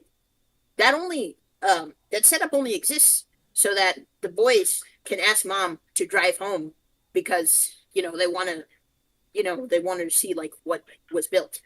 Right. But it's like, why are we're ignoring stuff like that? Like there was an episode in season 3 where Perry became like a model for a hot minute, and like the boy, like I don't know what the fuck the boys were doing that day. Like they just took him to the modeling agency, and that was kind of it. And then they were like, "Oh, cool, we get to spend the rest of the day with Perry," and it was just like a 2-minute track. About how they get to spend half a day together, Yeah. and it was very like affectionate, and I was like, yes, yes, yes, this is what I want. This is a sauce. This is I don't need it to be wholesome, but I do want it to be real. I wanted to feel I wanted to feel something. Right. you know. Like, yeah, you could get more of those everything's better with Perry, even that type of stuff. Just like a fun day, just be spending time with different characters, even like Yeah. that's really it could be like I said, it's like we're not I'm not asking them to shift the tone or to get depressed, but you can get real and still be happy about it. You know I what I want to mean? see these characters breathe and live and exist. They're always caught up Exactly. in like what they're doing and Yeah, seizing the moment. like But to I even like in the first season, even then, there were moments where they had to slow down. There's a whole episode about slowing down and just kind of doing nothing. I right. want that. I want them to slow down a little bit. Yeah, that's really the biggest thing. Like it really is like yeah, seize the day and everything, but you do want to get those moments where it's like, okay, where are they on the downtime? What's a day in the life of Phineas and Ferb when they can't seize the day, or what's the day in the life of these other characters when they can't seize the day with Phineas and Ferb, and we just but and I'm not talking about like say Isabella and the Fireside Girl stuff, because even then that still comes back to being about Phineas or revolving around I mean, in some well, cases, not okay. all, I disagree. I disagree but because here's what's crazy, right? That Fireside one was very close to being like a character study of sorts, right? Because mm, what is the thesis, right? We find out at the end of the episode, spoilers, that Doof had a random inator sitting on his his balcony and was pointed at the Fireside Girl's cabin, and I think it was called the Uncle. Right, that end that. mm, And we don't have that revealed until like the very end, and we see this progression of the girls slowly like becoming non-conformist. There's a point where Isabella's like, okay, let's hold hands and let's like harmonize, and they're all fucking off, and it's all out of sync. And I thought mm, this was like a moment. Normally, Tyler to be a moment where we establish like what is going on.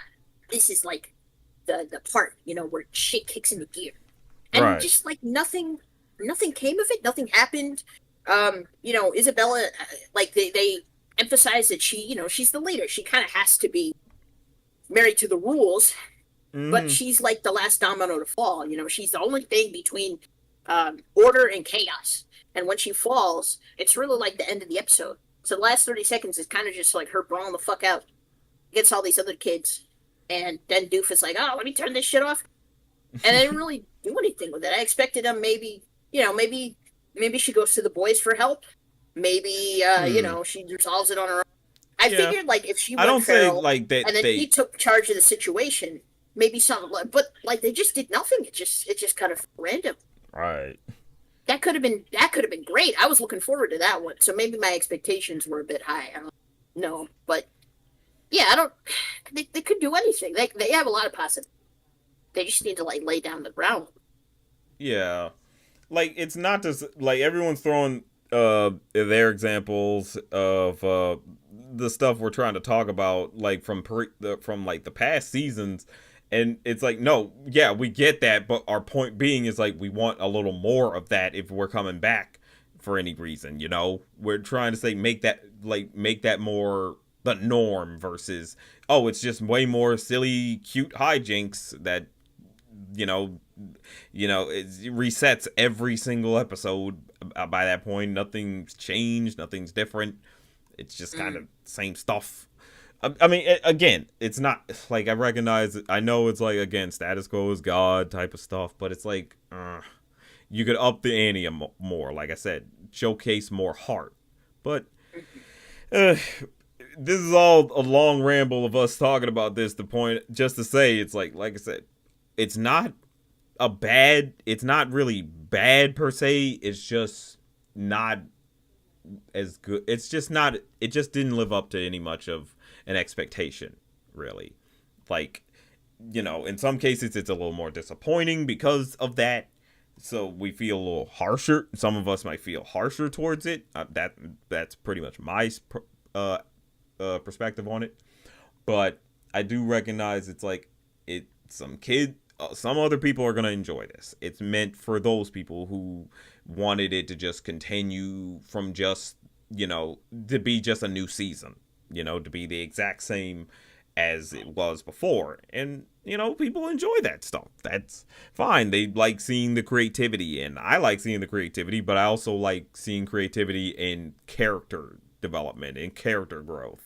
You know, but I think what heightens this, and we kind of touched on it at the beginning of the stream, is that again, for all intents and purposes, this really isn't like a nostalgic franchise. It's like not even 20 years old series technically. mhm, So it's kind of heightened in the sense that like it's still very much like reboots are always made for a secondary demographic. You can't ever say that shit isn't made for like the original. That's just not. It's not the case. But this one especially is like the Zoomers are barely grown up. You right, know, we have some of us have Disney Plus subscription. I don't, but some do. Very little disposable income, maybe enough for a Funko Pop, maybe enough for two. Um, but like this shit is still with us, and these characters never left. I right, think, despite the fact that they never left, people are still like just ravenous for more of these characters, and a lot of the time, especially like in fan works, they're not trying to craft the next Phineas and Ferb episode. They're focusing on those little moments. They hyperfixate, for lack of a better word, on like really small things. Really like just character driven, like oddities and quirks and things like that. And again, I don't think I really had expectations going in, so I wouldn't say I was necessarily. Everything that I said here was just kind of like me trying to hash out, what I think. Again, my job, I think at this point, in a public capacity, is to mm, be relatively impartial. But I have pretty strong opinions about it. Again, on a conceptual level, but my job is to understand it as best as possible and contextualize it in the wider context of Phineas and Ferb lore and Milo and Hamster and Gretel. So sometimes that means saying this doesn't really. I think this worked better here, and sometimes it meant saying that Meet Me in St. Louis should have never been made, and chat is so wrong for that. man, You begged these you want to finally motherfuckers get for into years. Meet Me in St. Louis? I don't really want to, but I'm just saying, chat. I'm just saying I need to roast you. Okay, I'm not Berlin, but I'm gonna Deli, do it. Okay, Deli put us you. on to that one, and like, okay, for context, for context, Meet Me in St. Louis is basically the third installment of a gag from the Chronicles of Meep, which they did back in season 1, right? And so Yeah. in No, season two. season two, okay, season two. In season two, and it was fun. The first episode, fun, absolutely great. It's kind of a Phineas and Ferb classic. I'm gonna be on. I can say that. And so It is. It you is. get to the second one. The second one happens only because in the first one there's this little joke where they're like, "Here's a preview of what's coming next on the Chronicles of Meep."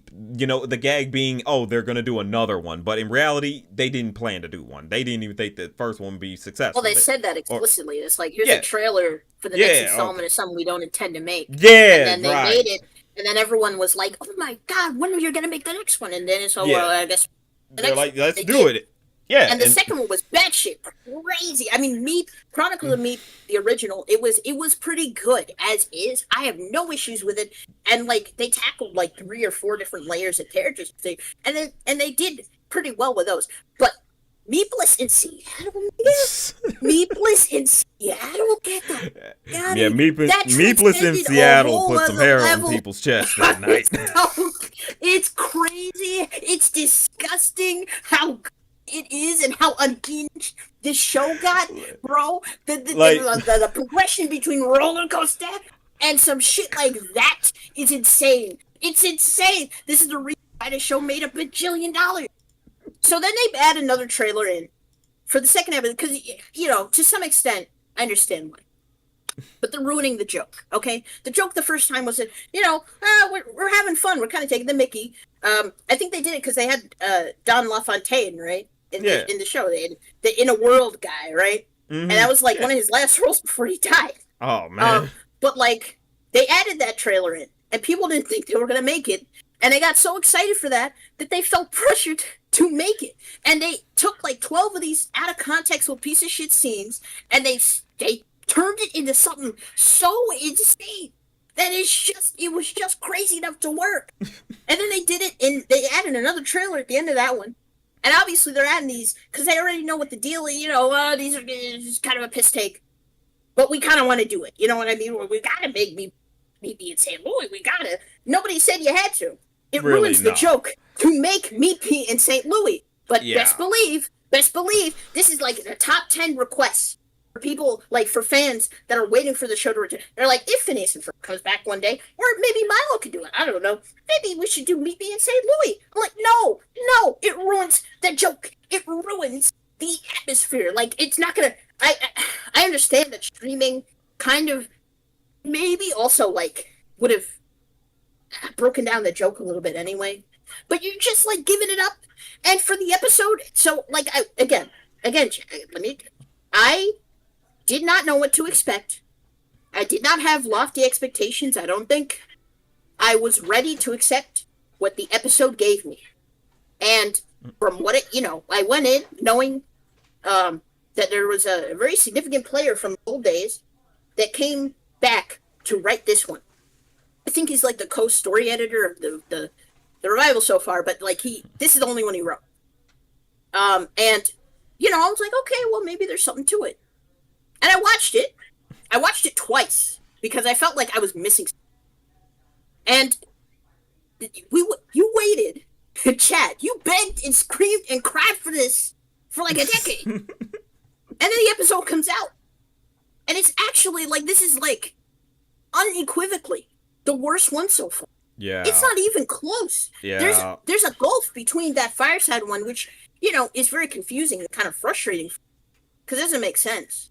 And this Meep one, which is just, I don't like, Jesus Christ. I mean, I think it might be divisive. I'm not really sure yet. I think some people think it's a masterpiece and some people think it's like dog shit. Mm-hmm. I'm not really sure. I'm not really sure. When we finally watched it, we couldn't even finish it just because it was like you told us about the fucking gag where they're like, oh yeah, we're gonna read those out of context scenes. They're doing CinemaSin shit. Yeah, they did some CinemaSin shit and said, like, let's do a little ding noise and then show you, hey, see, this is that scene that we said we were like, what? Like, now, Chad, we're just gonna treat the audience like they're idiots now. Wow. Chad, listen to me very carefully. Just because it's a children's cartoon does not mean they gotta treat everybody in the audience like a damn child. They did not need to do that shit. Nobody asked them to do that, Cinnamon. I was like, who do you think is watching your shit? God. This feels like it's for a baby. What is this? The problem was is that I saw elements of the past show, and I understood where they were trying to take it. They were trying to make something that was cracked out. Okay, they were never going to match Seattle's Freak. Let's be so real. They were never going to do that. They weren't. And I feel like if they really wanted to do St. Louis, they had to do something different. And to some extent, this is. But it's also not very good. I think they were trying too hard. And that's crazy. That sounds crazy, saying that Phineas and Ferb anything. But I think they were trying too hard to match the kind of unhinged energy, you know. A lot of the meta commentary. I keep bringing up season 3 a lot, and I'm not trying to pick favorites. I wouldn't even say it's my favorite. I think season 2 is, but season 3 was just so different from the show. And you have to understand too, like at that time, that was the point where the crew recognized how many people loved the show. Right. They knew they were hot shit, so they just started doing whatever the fuck they wanted, and a lot of the time it worked out. You know, even something like what's it called, Agent Doof, where Phineas and Ferb turned into babies, and it's literally just some bullshit. It could still be entertaining. It could still be a romp, a spectacle for the ages. This takes it, and it's like we're gonna just. It's kind of like it's the Wish problem. It's Disney's Wish, right? So we're gonna take a bunch of surface level elements of some of our most popular media. We're gonna smush them into this film, and we're gonna do member berries for an hour and a half. This is not an engaging cinematic experience. And I'm saying that as someone who likes Wish more than 90% of the people that watched it. So, it's... I don't want Phineas and Ferb anything to be bad. And I really think, even as much as I, am kind of indignant about this status, I don't think there truly is, other than Mission Marvel, I mean, that is just unrivaled hot dog shit. But, other than that, there really isn't bad Phineas. There's boring episodes. There are ones that don't make sense. There's only one that really butchers those characters. But other ones, it's, there's always something. They got violating in that chat a little bit. They said, Nero saying, sorry, but I strongly don't agree with Deli on any of this. I had fun with what I saw, and Ice Cream's I like Mission Marvel. Listen, man, this nigga in particular, I think you gotta leave that on the table. We're never gonna agree. Never gonna agree. Wait, what, Nero? Okay. Yes. Okay. Bro, I can't. The takes. I can't get into the takes. I can't do it. Anyway, Meep did not have the sauce. Did not have the factor. And again, that energy, that drive, that desire to tell a real story is there. And I do recognize that. I will always recognize. If Phineas and Ferb feels overdone and dry, I'm going to tell you that it feels overdone. And I don't think it is. I don't think season 5 is that. But it's insane how I'm not saying it's an easy premise to do. You know what I mean? I'm not saying it's an easy premise to achieve. Again, I think they should have.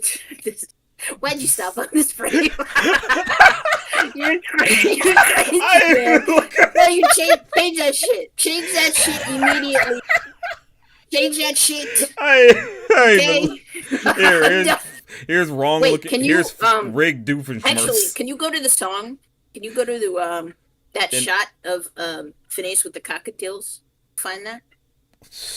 These episodes aren't labeled right, so it's gonna be a. But it's in the same episode. You just gotta go back, yeah. You gotta find the song. Oh my god, I hate that how shit fucking, looks crazy. I hate how. I don't want to talk about the rigs right now. Yeah, the show. Yeah. It's a hybrid show, and it's very evident. Every frame, I'm not gonna lie. Every frame looks like ass, man. Every frame, I keep freezing. No, you're out of pocket. I don't know. It might be just this episode. I'm not saying this is the whole show, but these frames are just not looking great to me. What's wrong with this frame? Well, this one's fine. That one's actually fine. Man, that was the wrong example. Frame, man. That's not every frame. No, I meant every frame I was stopping on. I meant to say. like everyone I was stopping, I was like, man, that It might be at the 7 minute, 7 minute. maybe, because you went back quite a bit. What? Oh yeah, this is the start of the song. So go forward a little bit, just a little more, a little more. Oh, there it is. I hate this shot. I'm gonna be so real, chat. When I saw this, What right, the hell? there's a lot of people arguing over whether there are rigs in the show. And again, I will elaborate on it eventually. Eventually. But this is like the one shot that I think just kind of like fucked with my head. This was the only one that made me question it, like for real. And like technically speaking, the rig people are correct. I think Kevin said, well, he said that it was rigged, but it's technically a hybrid series, and they like trace over the rigs to for like some of the frames, which means that the show was 100% hand drawn. But like I don't know, like I don't know why. I don't know who looked at this and said this isn't too mechanical. Like it's fine. When it literally like it looks like the frame rate is cut in half, and that's pretty much because they I feel like this is one of the trace shots. Mm-hmm. It looks crazy, Chad. Yeah. They put it in the 10-second sizzle reel for the first episode. So I was thinking about it already. And I saw it in this episode, and I was like, damn. It's crazy, too, because, like, all the kids have, like, like a little shot like this, and all of them look better than his. Mm-hmm. I don't understand it. I don't get it. Yeah, no. I don't get it. I'm not even like... What were we talking about before? Mm-mm. We were talking about some shit. We were talking about Meep, right? Yeah, Meet Me in St. Louis. We don't need to talk about it anymore. Right. It's not great. Point addressed. Yeah. It like, I mean, I didn't get to finish the episode just because we were like, I don't know what. I finished it twice, just so everyone's you clear. tortured yourself twice. Well, I wanted to understand it because the first time I watched it, what was it? Yeah, it was like this morning. It was like early this morning. It was a little groggy, and I thought, maybe I missed something because when I watched the Fireside one, I didn't understand why they stopped going feral. Right. And then I rewatched it and I found the Nader shot. So I didn't know if I missed something, and I rewatched it because I want to understand it, and it's a barren wasteland over it. I know what happened, like I know what you were trying to do, but no, right, none of that.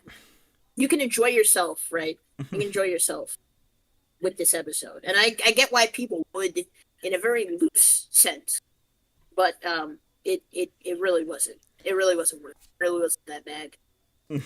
They thought they were cooking, man, but I'm like, y'all should have held that off for the next season just to make sure you got your groove back before anything. I do wonder how much of an impact the script, the switch to script driven is going to have on the rest of the show. Because I think so far. Oh yeah, it was board driven in the first 4 seasons, wasn't it? Right. Yeah, everything Milo onward was script driven, and I feel like that might be the biggest thing that's affecting it a lot. With probably, the but of the I mean, we can't really.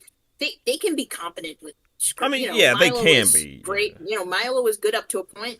Hamster and Gretel got better, and I think it's interesting. Hamster and Gretel in specific, because that one locked in, despite the fact that it takes place in this, and they did a few. See, you be hyping up hamster and Gretel a little bit, or okay, not hyping. I won't say you're hyping, okay, but you be talking it up a little bit, like on the improvement, because and I'm got like, better. It got better. I've been tempted. Motherfucker, you've been tempting me to finally try to. Good, so what? What is it like? The second season, just to start the second season. No, I would say start in the middle of season. Start in middle of season 1. Yes. Oh my god. I don't think you can call me a Phineas and Ferb hater of any caliber. When I sat through like almost all of Hamster and Gretel, I'm not caught up on season 2 yet, but I'm getting there. I don't think no. You can't call me a hater in any context. I sat through that shit, and I grew to appreciate it. That's what it is, chat. When it does Deli's good, I'm like, gonna say it does good. But when Deli's it like, I don't do dove in the good, shit and I I'm gonna found the say gold. it. And I found the gold. I didn't say I found gold. I found a little bit of silver. You know, it's good for Nigga, you it's can't good dive for into shit for silver. silver is fine. I mean, it's second place, right? You It's not don't dive bronze. in shit for silver, though. It's not bronze. Listen, man. See, this is you're too high standard, nigga. You can't appreciate a thing. Hamster Riddle is very like ADHD coded, if I'm being honest. Okay, chat, before you say anything, both of us have ADHD, you know, but I feel seen. I feel represented by Hamster and Gretel. Just the way that the pacing is so erratic.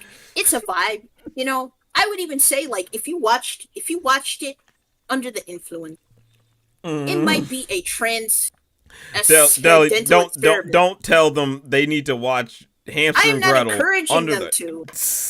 I'm not encouraging them to. I'm just saying that's a Come possibility on, man. because the pacing is insane. And you know, some of the villains are kind of fun. They're generic, but some of them are fun. It's an experience, man. You have to embrace it. You watch one episode and you tapped out. Okay, I'm a motherfucking champion. I watched a few I sat episodes and through. then saw a few by proxy, and I don't know. I still was like, but I don't I don't know. I know, mean, man. if You watch. some of them You later watch. episodes hit, I trust you. I'll trust you.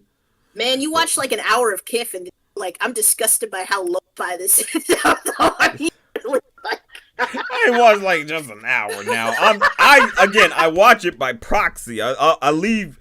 I usually leave my TV on for like background noise, and sometimes I leave it like to just Disney XD just because it's like whatever. That's just noise, and a lot of those shows I don't lock in for. They're very much good background noise. Kiff. Actually, no. Like Kiff at one point was, but then I was like, wow, this is like lo-fi for babies somehow, but damaging. Like it somehow feels damaging because I'm like, who is this for? Who does this represent? No kid is like this, man. But I don't know. Kiff is just something. I don't know where we got Kiff. yeah, Like, I mean that I shit don't kind even of hate came out it. of It's just one of those things that's just like, man, you are just there. I've never experienced something where it's like it feels like you're supposed to not be noticeable, but somehow you are. But you're not doing anything with being noticed. You know? I don't know if I know I probably sound insane to y'all, but like that's just what it feels like when it comes Well, to it's Kiff. interesting, like how taken people are with Kiff, when really it's just kind of like it's just a bunch of shit happening. Um, and I think like maybe it is like the escapist argument again. It's like everyone needs like their escapist shit. Everyone needs to kind of like be brought back to that time when you were a kid, where things were way more aspirational, and you know maybe that just resonates. I don't really understand. Like I think people like hype it up to an insane degree, and I don't really get that. If I don't get it, I don't. You know that shit don't make me feel anything except like oh, I could be watching. I don't know. I could be watching like Mob Psycho or something. Doing it. I need to finish I, Mob Psycho. so like yeah, I'm like 3 episodes deep. Only 3 episodes in. Damn. I used it as an example, but really I was thinking Yeah. of like I was thinking of another anime. But I mean, anyway, I got you. yeah. I mean, it's We've been kind of weird because it's gonna be Kiff, it's gonna be Big City, and it's gonna be like the Phineas revival. That's gonna be bringing out. It's a nightmare blunt rotation if I've ever seen one. Chat. That is the nastiest blunt rotation ever, man.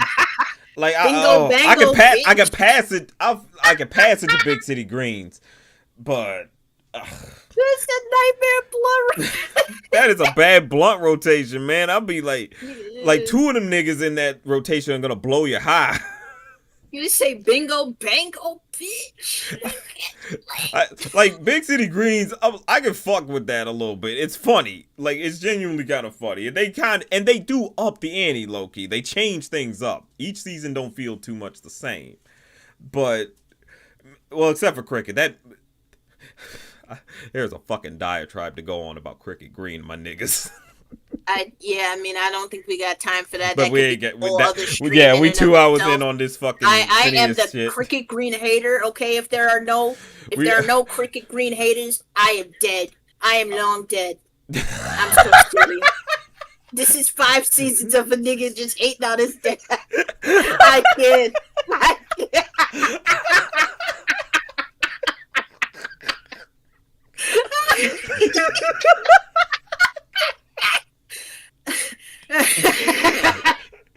Anyway, chat. Like we can't Chat. Is we there can't get any? started on fucking cricket. No, I really can't. That's why I'm gonna ask chat. Drop your favorite episode so far, Survival. And if you didn't have any favorites, drop like a song that you Yeah, remember. if Not y'all even can when you remember like, it. just Yeah. when you remember. Yeah. Yeah, just drop. What are y'all really thinking? I mean, I know I've been fighting y'all, some of y'all in the chat a little bit, but mainly that jackass. But it's just like, Yeah. but at the end of the day, it's like it's not past that Dutch. Oh no, but like it's not like I hate this revival per se. Like it's just more I'm disappointed in it. Like that's what I've said before. It's like it feels like it could have been a little more than what it is, and I didn't. I'm someone who's in my 30s who grew up with this series when I was 12. I was 12 when this show came out, and to reach my 30s, I'm like, yeah, I don't really need you to like talk to me like it's 2008 anymore. Like it's 2025. I need you to kind of keep up a little bit. And it's not to say you can't be like I said, fun and happy going like Phineas and Ferb is known for. We need that. I personally think we need that.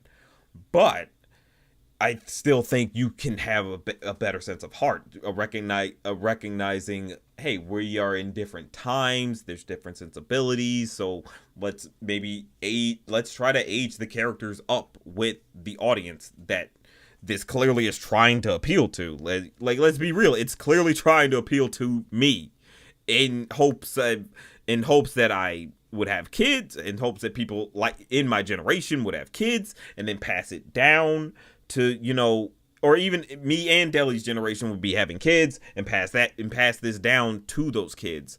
It's like, okay, but that's not a bad idea, but I'm like, you got to be coming with some heat. Like low key, Phineas and Ferb need to be coming with Primo's energy. I'm a fucking say. I'll fucking say it. I'll fucking say it, Deli. I'll fucking say it. Yo, don't you're I'll putting way fucking too say much. it. This is like that's like Death's Kiss. Clip You can't this say shit. that on Clip stream. this shit, chat. You can't say that. Fuck. You make everyone think we're hating. I'm not Say it. hating. I'm not hating. I'm just saying the way Primos was hitting, like, and we sadly losing that, but I was like, damn, man, this is the type of shit y'all need to be trying to focus in on more. Like, this is shit Loud House missed out on, where it's like Primos and Stugo really are like the tag team. that was wonders a that, 1-2 like, combo that felt like it shouldn't have failed, man. That's the type of stuff that kids deserve to watch. Like that's For the type real. of stuff that they need. They don't need 17 more seasons of this. They need their own stuff. They do. And for better or for worse, I mean, this is just it's taking up more space. And again, I don't think that I've made this disclaimer like 17 times. God, but like, yeah, I mean, it shouldn't necessarily mean that you can't like the thing, but it's something to be cognizant of. Like, it's so weird to see certain Twitter accounts like that were riding for a lot of these like little or like these small like time Disney cartoons that saw the trailer for this and immediately like switched to the dark side. Like they're just posted like mad Ferb clips. Okay, they're calling back to like the things that they think they're deep cuts. Mm-hmm. And like they're talking about like leftovers. My slop. Yes, my slop is returned. And it's a very weird environment. It is. So, but yeah. I'm genuinely a believer, like, to close this out on, because we've been talking for 2 hours and 30 minutes on this shit. And we still got to get to the other agenda. of Yeah, bro, you the wasted too indies. much time on But me. I apologize. no, you're fine. No, this is good though. But It like was a yap circus, bro. it You was, went but circle. I like the discussion. That's why I wanted to do the stream. It's like it's fun. It's interesting to get people's perspective. The chat, some of y'all, you're all fucking with it, but I'm me, Deli. We're having a rough time with it, and so I was kind of like I like seeing some perspective to this. I can understand many people's like angle to wanting to see their favorite characters return. I always understand that, but that's nostalgia, and to me it's like, okay, I can enjoy nostalgia in certain ways, but nostalgia can't just be nostalgia. It's got to be something different to me. It's got to be a little, it's got to hit a little bit like seasoned and like put some new context to the nostalgia, maybe, like make us rethink what we were thinking about when we first experienced this stuff, and when we first experienced Phineas and Ferb, maybe recontextualize or so.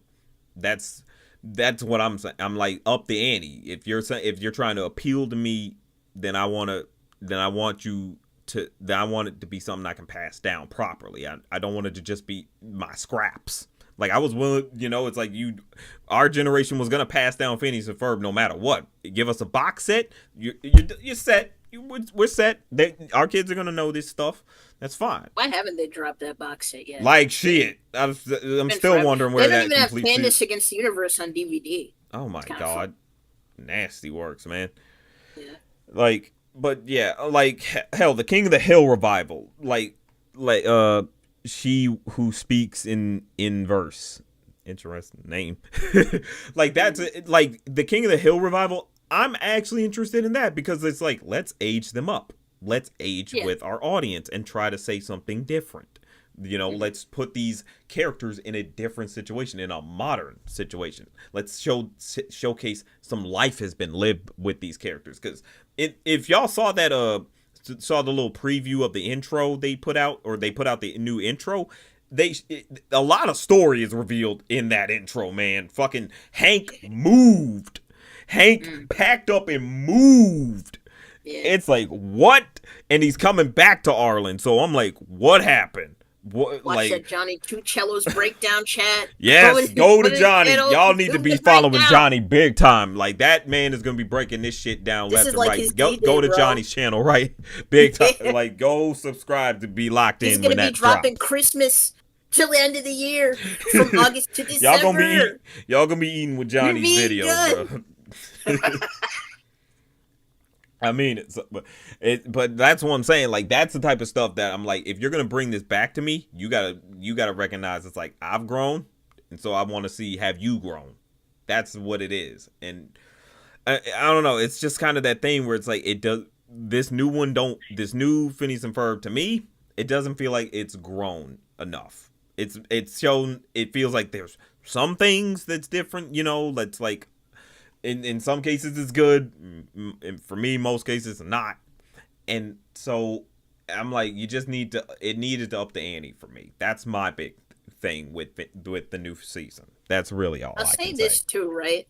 Just as a quick thing, Mm-hmm. they went through the trouble of remixing the intro so that they could add that line about it being another 150 days, and it sounds like shit. They did it for a quick buck, so they could say, "This is the new one. This is the revival, baby." They had Vincent redub all the little exclamations his character makes. There's no reason to do that. Maybe it's mean to say that it sounds bad, but it kind of does. It was unnecessary. But the It's sound like, mixing throughout the show so far has not been great. But if you look at the album, right? I was just looking at this before I hopped in. There's 3 songs that are, I guess, from season 5B. So they haven't appeared in any of the episodes that have come out yet. And I think, honestly, I didn't listen to one because I knew that shit would kill me. Positively. That shit was going to destroy me. But the 2 that, those 3 songs, I think, out of the album, I think are the most interesting yet. They have, like, something to them. And I think that's kind of like the allure of Phineas and Ferb, that, we could scream and cry and kick over what this episode means and why this exists. Okay, literally got pinged in like a server because someone was like, Tropey McTrope faces, it kind of sucks. And I was like, well, if you really think about it, it's kind of just this and blah blah blah. We can Mm. talk about that for ages, but Yeah. you're still gonna come back to watch this shit, right? Back to it. Right. So we will, maybe we probably won't talk about because man evidently is tired. But I'm not too tired, but it is like, yeah, I did promise an agenda of watching some indie. yeah, I mean, listen, we're gonna revisit it. We're gonna, We'll probably I'm at max least out gonna at try to 3. understand it. I gotta finish my fucking video series that I started 2 years ago on this shit. Oh I gotta man. finish that. And yeah, ultimately the show, continues to pull people in, even when Yeah. it's, kind of struggling. So Yeah. I will be watching 5B. I'll watch 6A. I'll watch 6, whatever comes after that. I think we'll go up to 10. In all Oh, honesty, I don't want to see we'll probably get another Phineas and movie. Ferb season 10, man. I don't You want to don't want see to that. see it, but you're probably gonna get it. You're probably gonna get it. Be Ah. so real. No. That's why I want to understand, because we're in this for the long haul. There's no end in sight. We're just stuck in this fucking It's a crap, very man. optimistic note to end on, huh? Have you have you seen Murder Drones? I haven't. Should I watch Murder Drones? Because Yeah, watch it. I mean, I know. I do plan on starting it, but I mean, for the stream, it's like I plan on. It's more because because we can finally move on to the indie Yeah. stuff. But So that's my indie thoughts. stuff. Y'all know my thoughts now. I might make a. I don't know if I'll make a video, but sound off in the chat if y'all would want a video. But I mean, I might just upload a abbreviated version of the stream, like, and just go from there. Or You I could mean, if upload y'all part want, of it. huh? You could upload part, maybe like, whichever parts we were talking about, like what we want out of like a revival. Yeah, You know, yeah. I might like that that's the that might biggest be. thing. Yeah, that's definitely a good angle. Yes, make a video about murder drones. It'll be not murder. I was talking about. Damn it. I'm sorry. ADHD is a bitch sometimes, and so I mix up different thoughts. I was like, murder drones. I was asking, should I watch it on the stream for indie previews? But I thought it's glitch. They're fine. Am I really helping anybody? No. Sorry, my biggest, and I think one of my rules is like no big major ones that have already gotten like millions of views or so. Or did I Well, it say? Or might was that not a pull more rule? I don't people know. in I might need to rewatch the stream to if it's remember the that. first thing that you watch, and you only watch like a little time. You Hmm. pull more people in to watch like the stuff that actually needs help.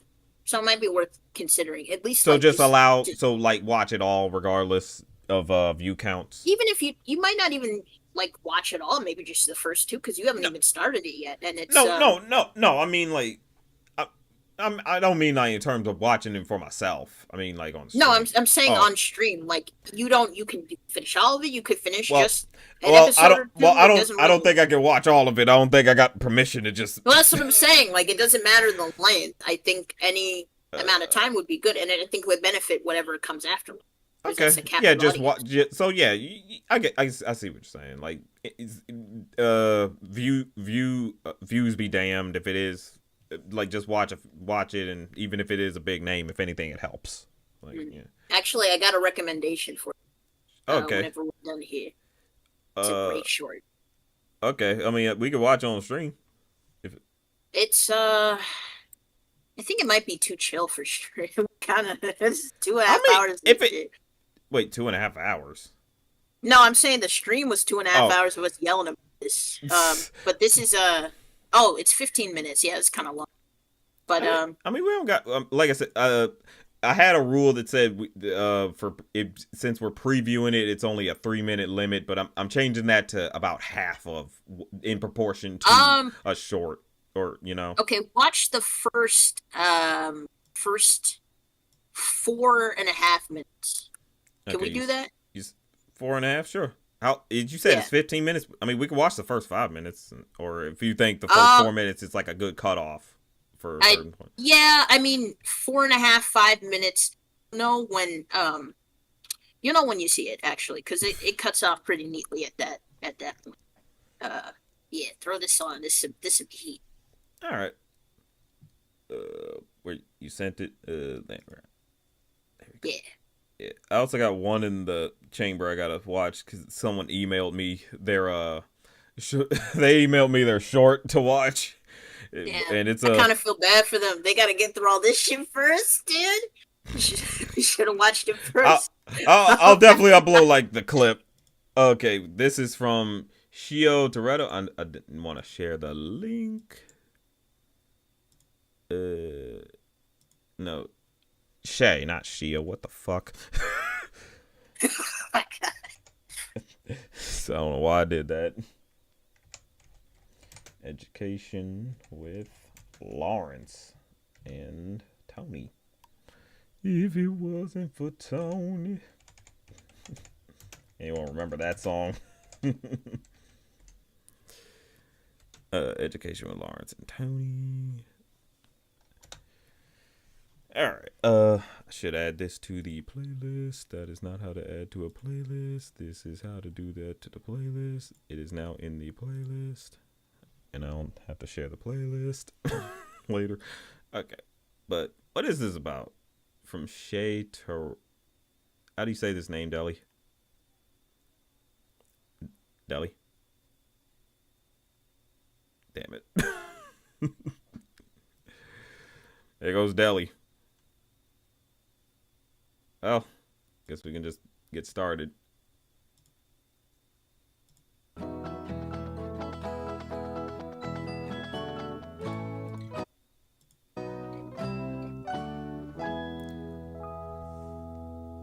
We hope you learned something new today. Sharing is an important key to life and is something everyone should know. Thank you so much for coming to our home and spending time with What's us. with dude over hope here? to He's see got you like again energy to him. Goodbye. They both got mad aura. Where did you go? That was great, everyone. I didn't go anywhere. Discord being cringy. Ah. You feeling okay? What? Oh, yeah. I'm just tired. Hungry? No, I'm okay. You and I haven't eaten since we started. That was 8 hours ago. Come on. I'll take you to that restaurant. If Lewis and Armin had a baby, is dude on the right. All right, fine.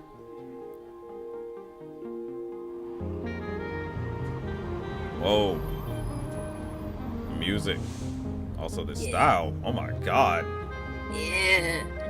Bro, I'm not gonna fake. I've always been a sucker for like those urban, whenever they like those urban drawings that really can capture like the crowdedness of the space somehow. Yeah. Like, man. I like this shot. This scene in particular. It's brief, but it's good. Oh my god. Or it can even capture the roughness of a city. Like, oh, fucking. Good I crap, say this that's all. even though it's like a very desolate looking city. Well, it is the apocalypse. Oof. I guess it is if there's mutant dog children. Be mean to the dog child. So smart. Just a random dog kid. Nice as us. Say hi.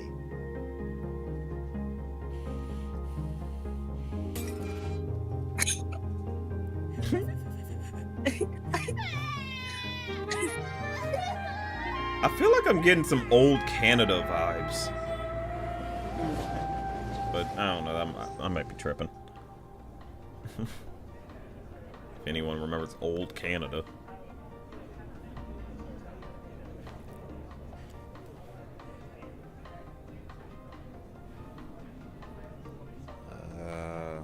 So, how's your food?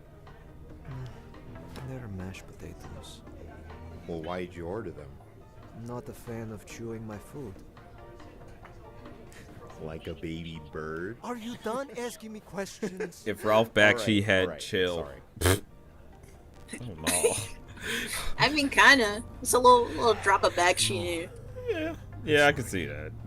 There's just a lot on my mind. I don't know. When you've spent your whole life studying child psychology, and you end up as a TV host who fakes smiles all day, you feel a little... Silly. Yeah, Silly. I just don't know where all my hard work has gone.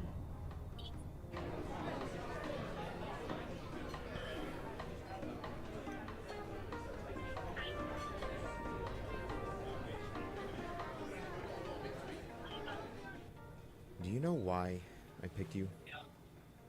To be my partner, I mean. You think my accent is funny?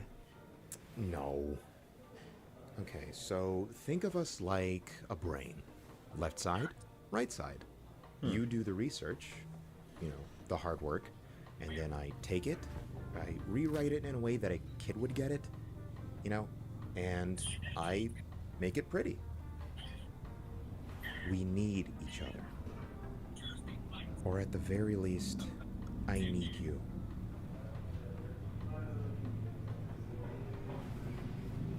Just one thing at a time, Lawrence. Doesn't know how to be needed. Here's the toys that came with your mail. What's with the squid? And I'll see you tomorrow. Yes. See you tomorrow. Relatable apartment. Damn, bitch, you look like that? No, okay, no, never mind. Hold up. Never mind. I ain't see the room. Or I ain't see the bedroom. Oh, shit. Cut it here. It's a good place to stop. Yeah, that's good. That was great. I like that. I'm definitely finish that later. I've been thinking about it for months. It's so good. Man, that's crazy. What's it? In a dystopian future, two children's TV show hosts must devise an episode good enough to evade the cancellation of their show. Oof. It's relevant. Oh, look at this. Thesis film at Cal Arts.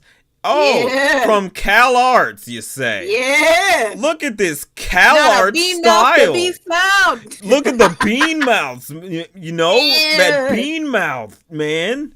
Everybody looks the same. See? Everybody looks the same. Even this bird person looks like this black guy here. See, I think it's funny you chose to zero in on this because you didn't point out that at any point in this shit that like this man has a whole straw in his burger. You didn't even look at Yeah, wait a minute. What the fuck? Why is there? What was the drinking it like Ed? Like how Ed did it in the one Get episode another shot of it with the because cankers. it takes because like if you look at like other shots, it takes up so much space. If you look look at that. Look at What the fuck do you mean? Yes, details. How This is is like what you're you find in the big drinking a city, burger? kid. This is what it's like up here. Okay. Oh my god. Yeah, it's a great short. Oh yeah, it's great. That's from Shea Torito. Torito. Torito. Okay. Yeah, y'all should visit the page. I'm gonna drop the link for y'all.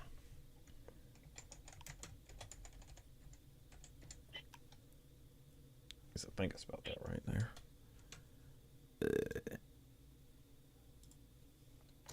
There you go. Check out that page. Check out the page. It looks like don't know what happened there. Looks like they got more. Oh yeah, already in another tab. Yeah. See, Hell yeah. yeah, doing it right, doing it the right way. Escapist. Oh yeah, they got some work to look at. Oh my god. All right, we got that through. Oh yeah, we should look at this one short. Someone this was emailed to me because they found out from the last stream that I look at indies.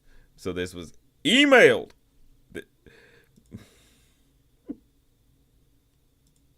Meet the Blackensteins. Whoa, I'm locked in. I want to make sure, like, how much they're like saying we could watch. Let's see. I recently launched a new new animated comedy series called Meet The Blackensteins, which has just crossed 100K views. Actually, yeah, 120K views from 2 weeks ago. Nice, wow. Nice.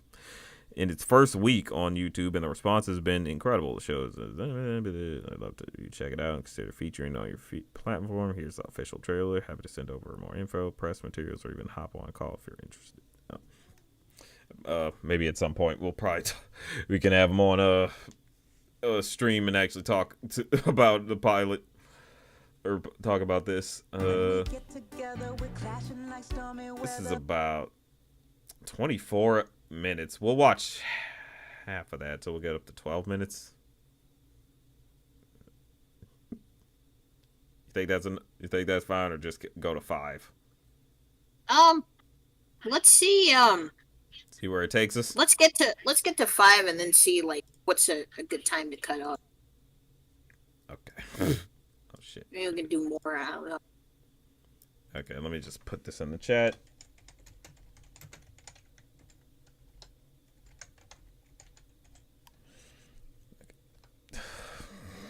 This shit making me really spell Blackensteins. Ooh, I'm hoping this is made by a black person. I looked at the Instagram and it looks like, okay, yeah, no, this does come I feel like from. they would be. I mean, it's a black family, right? You know, or who are they related to? The Blackstones? Like, I mean, you know, it's contemporary black family. Oh man. But we do it 'cause we know we'll be back again. Arguments are frequent, we're fighting for every reason, and the next day we forget. Damn, bust him in his nose. We stick together, we got us. We stick together no matter the problem. Song ain't bad. It's like that Family Matters like Yeah, style. I was gonna say yes. It's very family.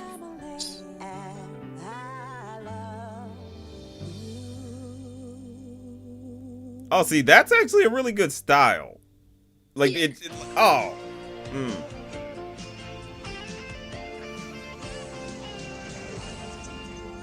Here we are. Welcome to your new home. What's that smell? That smell is called pour. Very funny, sir. No. I feel like I should be ashamed for laughing so hard at that. No, stop. Come on. You think it's fine? Okay. It's fine. That was. You gotta embrace your inner poopy jokes. You gotta embrace it. That smell is called pour. He said poop. I thought it said poop. My God. Poop. You Well, thought it was I poop? mean- No, he said pour. I thought it said poop. Oh. That's why I was You like, just- I don't know if I could laugh at that. I mean, aren't we the pores? We can laugh at ourselves. Yeah. I don't Drop a give super fuck. chat, please. Yeah, we are the pores. Please drop a super chat if you can, even $1. The Simone. Or go to the Patreon, drop $1, Go to get the exclusive videos. patrons. Got a new one talk about Chamberlain Heights. Yeah. Yeah, that's in the description. But yeah, that smell is called pour. Sweet. What you smell is good old-fashioned hard work and untapped Kevin the potential. goat. Potential for what? To be a trap house in the next 21 Savage video? Ew. Ow! He squeezed his I shoulders. get it. This is sort of like how our guest house used to be, except smaller and without the pool, sauna, or any hope of joint happiness. Oh, Well, I for one like it.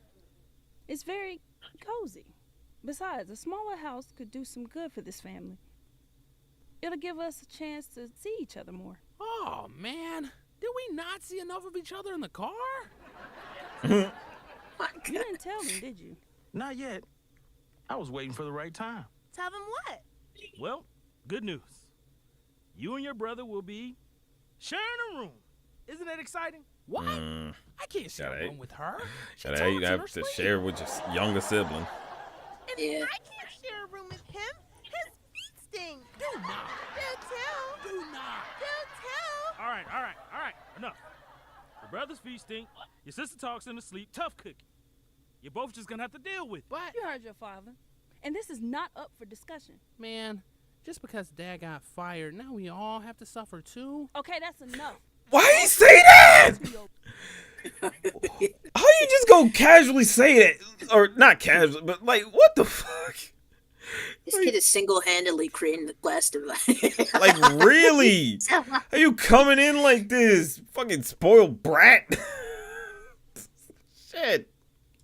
He's gonna have some crazy character development, though, I Don't you can take tell. that tone with me, Yeah, young it lady. definitely gotta be some Don't you development. look at me like that. Don't make me come in there. Like mean Urkel. So, what do you really think of? I think it has personality. That bad, huh? Ah, babe, it isn't that bad. Sure, it could use a little TLC, but the most important thing is that we have each other, right? I guess you're right. The kids will adjust. You'll find a new job, and we'll get through this together. Or we could always use this place in the next 21 Savage video.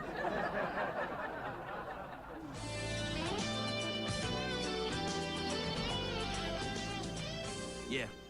Okay. Yeah, I understand. Okay, you too. How's it going? Well, I thought it couldn't get any worse. It seems the universe took that as a challenge. Just be patient. I'm sure something will turn up soon. Claire, it's been weeks. And I haven't gotten as much as an interview. It might just be that time to face it. To the investment world, I'm damaged goods. Why don't you try getting your old job back at Goldman's? I can't go back there. After leaving the way I did, I'd be like a beaten dog limping back with his tail tucked between his legs. Besides, they turned me down already. Well, damn. Back here, you little munchkin. Give it back! What is going I know some on people here? probably would She hate took my the cell laugh phone. track, but I don't know. I'm not a person I who don't mind really gets it. mad at laugh tracks It's like clearly that. like a sitcom. Yeah, it's following that formula and it's hitting it pretty well. He called me annoying. That's because you are. I'm not. Or two. Enough. Theo, give your brother back his phone. Look at that Now, Reggie, face. apologize. That devious ass face he Man's made. I'm evil. sorry. He's trying to cause trouble. Annoying, Right? Even though you are. Look at homie. Look That's- at homie's yeah, face dude. there, man. He's crazy. Even though you Who are. hurt him? Look at these eyes. This what? This is. Oh my god! I was wondering why this looks so. Okay, that's still there. 1,000 years in the dungeon for What? being annoying. Like, look at this man. This evil ass face. This is like worthy of putting in the thumbnail alone. Just be like, who the fuck is this nigga with this stare? Like, look at him. That's enough, Reggie. Now, if you don't hurry, y'all both gonna be late for school. Did y'all remember to clean your room? I cleaned my half. No, you didn't. You just move all your trash over to my side. Did not. Did too. Did not. Oh lord. Did not. Remind me why we decided to have kids again? Because you were too cheap to get a maid. Now, who could that That was actually funny. I thought about it a little more. I'm like, okay, damn. That's such a burn on them kids. What's for breakfast? Claire, Bigfoot's at the door. Good morning to you, too. Damn. What's got his teddy whities in a bunch? I'll be in the kitchen. He still ain't found a job yet, huh? You know, they're hiring down at the post office, but he'll probably need to fix that little attitude of his first. Tawana, is there a reason why you felt the need to come over this early in the morning? Is there a reason? Girl, you're gonna need to sit down for this one. Such You know, Joe and Felicia. she who from down the speaks street in verse got the says best such a looking classic lawn in the 90s whole type humor. I'm neighborhood. having fun. Yes, Oh yeah. they do. They say the new This is gardener- definitely Yeah, it's it great. easily fits that sitcom vibe, and it's just Yeah. it's cozy. Turns out Wait. the grass ain't the only thing he been mowing. Wait, what? Wait, Shut up. wait, what'd she say? The lawn mower. Yeah. So? Turns out the grass ain't the only thing he been mowing. Girl, Oh shut no. up. No, she did. Sure did. Say when the husband is coming home through the front, the gardener is sneaking through the back. But you ain't hear that from me. I can't believe it. They always seem so happy. That's what. If this is what the episode's about, I kind of want to keep watching just to see how it plays out. You gotta be careful. I want to see more, but I also want to not consume it all. It's like You want to savor this proper? yeah, I want to sit on it for a bit, and then I want Yeah, we could probably stop at 6 minutes, but it's really engaging. oh yeah, it's really good. enjoying I'm liking it so Yes. far. I actually want to keep I definitely want to keep watching more. Put this in the Yeah. indie cartoons to watch playlist, which I need to send to y'all. But yeah, this is Bigavelli Presents. I guess they're a whole there's because I looked at their other stuff. They got oh my god. What? They got they've been doing stuff for a while, but I think this is this looks like their hit finally. So, or this looks like the big hit. So I'm down. I'm like, yes, more of this, please. Go send some love to Bigavelli Presents channel.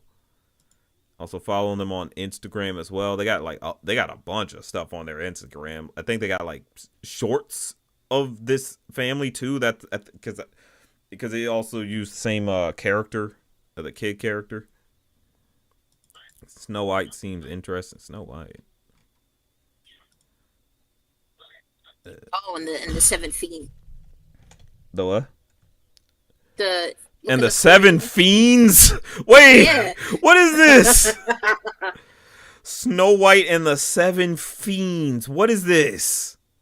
the way it didn't blow up is kind of distressing to me. Oh my god. What secrets is the seven fiends hiding? Bigavelli Presents.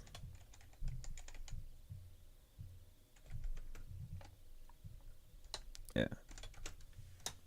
There we go. But yeah, because in his email, the funny thing is, in his email, he did basically say he would probably want to talk on stream. I might invite him on a later stream. Chat, let me know in the comments if y'all would want to want me to talk to the creator for this, because I think he offered to even come on stream to discuss it, because I want to watch this and get a little more perspective on it, because it is interesting, and if I can talk to the creator, I would have him on. I would have him on just to talk more about it. Spins it'd be cool. Come on, get the chat, get to typing. I know y'all can. Get to typing. Get to stepping, Chino. Also, hit that like button. The more y'all like it, the more it gets sent out. But okay. Also, we were doing murder drones as well. We could probably. I think we could probably end. I thought you were talking about future streams. Future Streets. Oh, future streams. Yeah. I don't know. Some people talk about I could try to watch that on stream, and I mean, I feel like I need to contact Glitch. I don't know. My feelings towards doing reactions and such can be a case of I don't want to feel like I'm just purely stealing. I'm taking away the views. And granted, it's murder drones. It's successful. It's gotten its bag, but it just feels kind of it can still feel kind of icky. Well, I think the bigger question is what apparatus they're using for content ID. Because if they are, if they're Spindle Horse, and they're, I think it's automatic for them. It's content ID. If you use a clip past a certain length, then it would probably be difficult to watch on stream anyway. That's very true. You might want to. I guess you check in with them. Yeah, that's also true. So, because that's the other thing is the bigger ones. Yeah, they could be doing that.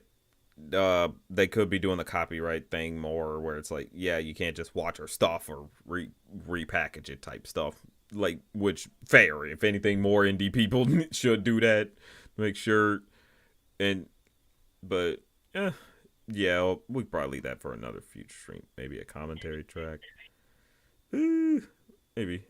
Maybe. Playlist.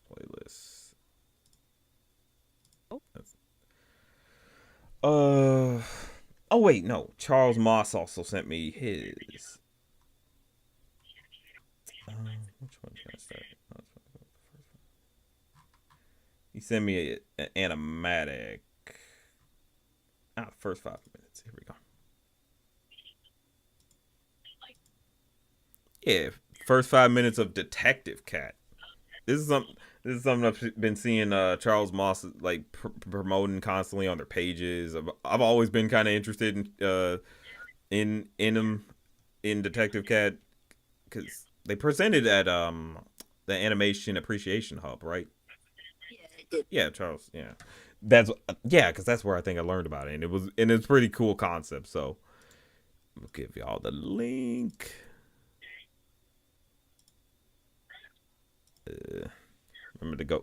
Remember to check it out. Go check out his channel. Ooh.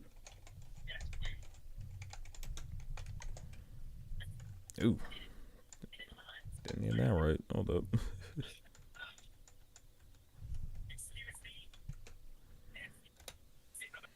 All right. It's already the first 5 minutes. I think it's not complete anyway, but full teaser anyway. Watch the full teaser. Watch the full thing.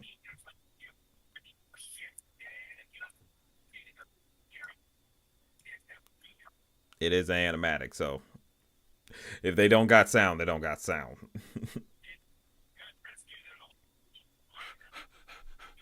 Mr. Mayor! Mr. Mayor!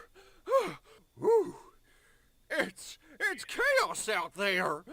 The bank's on fire, I'm getting phone calls up the wazoo, and cats and dogs are living together. Whoa.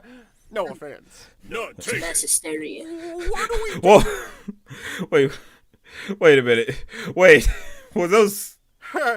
No offense. None taken. Okay. It was like some was taken. What do we do? Right? Have the police been dispatched? Well... Stupid reflexes! Ooh. I should have known better than to trust those ingrates. Well, we're going to have to go through every freelance investigator available. It's actually interesting watching this animatic because it's breaking down. It's like, yeah, animatics can be pretty simple. Like that shot with the fan, it's like, oh yeah, I still you just have these simple ass shapes, but I know who's who.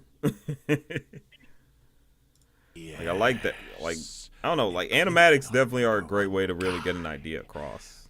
I really like. I really like how they're playing with their detailing and making sure it's coming across. Oh, sorry about that. Wrong detective. How are you doing that? Shut up, Gary. That's it. Almost there. Time! Huzzah!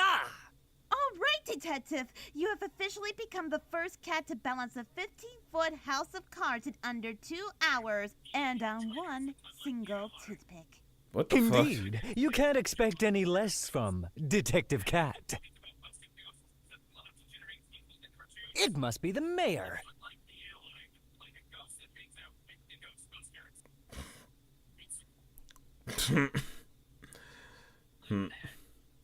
Detective Cat, Private Eye, what's the scoop?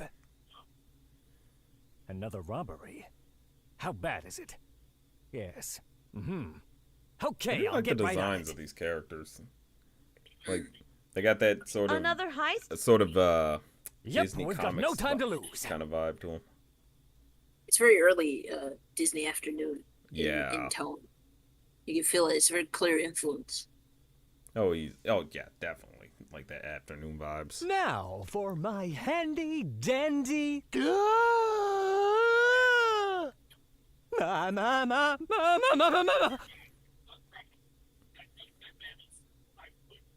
Jeez. Oh. Yeah, look at all this. This is so Darkwing. It's not even funny. Miss Glycerus!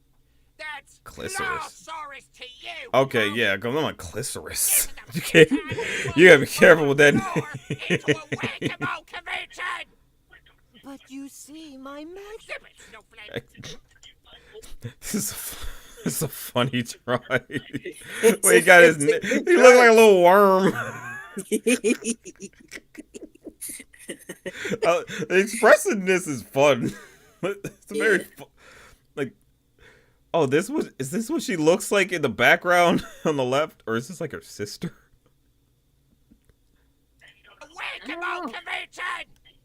But you see, my magic. Snowflake!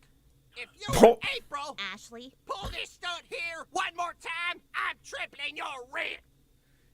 Is that clear? Damn.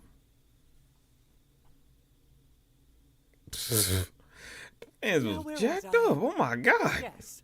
He looks like a deflated. Where is it? Where is it? Where is it? Where is it? Shut up! I can't. It was so immediate. Like he was at the window ready to say, "Shut Yeah. up!" Just shouted it. It's like the 63rd time this week. No, he's ready for it. Oh my god. Where is it? Shut up! I can't detect Shut him down. without it. Get over yourself, detective. It's just a tool. We can handle the case ourselves. You don't get it, Ash. It's not just a tool. Oh my It's a god. special magnifying glass handed down through each generation of detective cats. Oh, heirloom. Without it, I'm not a detective. I'm just another millennial. Oh, Who relies Oh! on his parents to pay Now that's what that rent. says. why does You gotta wait? find that shit. Why you say that? Why you say that? Oh no! Go back a little bit. And then you hear I'm just another millennial who relies on his parents to pay rent. But there's a criminal out there. You're not going to let them get away with your magnifying glass, are you? his parents look like a little disappointed. Right? Oh, like that's the picture you picked. That's like that judgmental hear ass him. picture. You can hear the disappointment. You can just feel the bro, I can disappointment smell in that the shit picture. across the screen. Who napped the nickel nappers? Who flushed the flabbergasm? And who warped the Warginal gang? You did. Magnifying glass or no, you are the greatest detective in the world. You're right. Who needs some silly tool? As long as we stick together, we can crack any case. I've got the brains. You've got the guts. I'm sorry. The way she was just dangling out man's shirt. This is funny. Like they really play with visuals.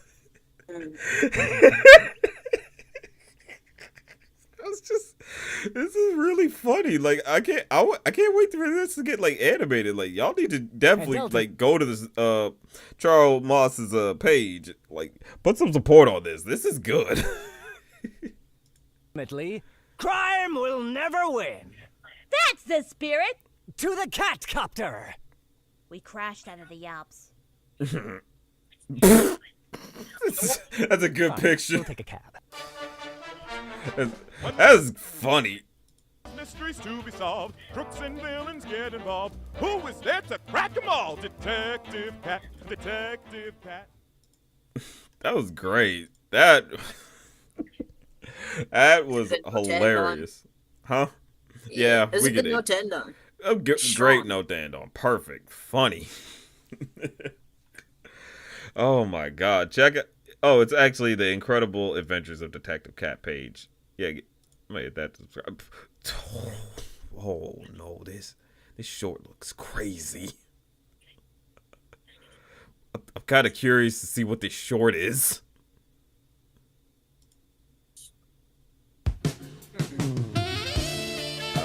Nope. Put it in the thumbnail. Put it in the thumbnail. I'll put it in the thumbnail, but copyright. Yeah, that was George. What was it, George Michaels or some shit? Oh hell no! I was about to get caught. That's all we need.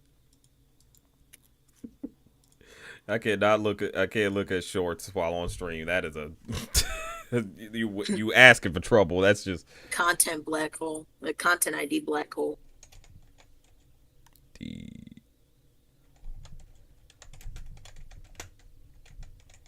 There we go. Oh shoot. All right, cat page.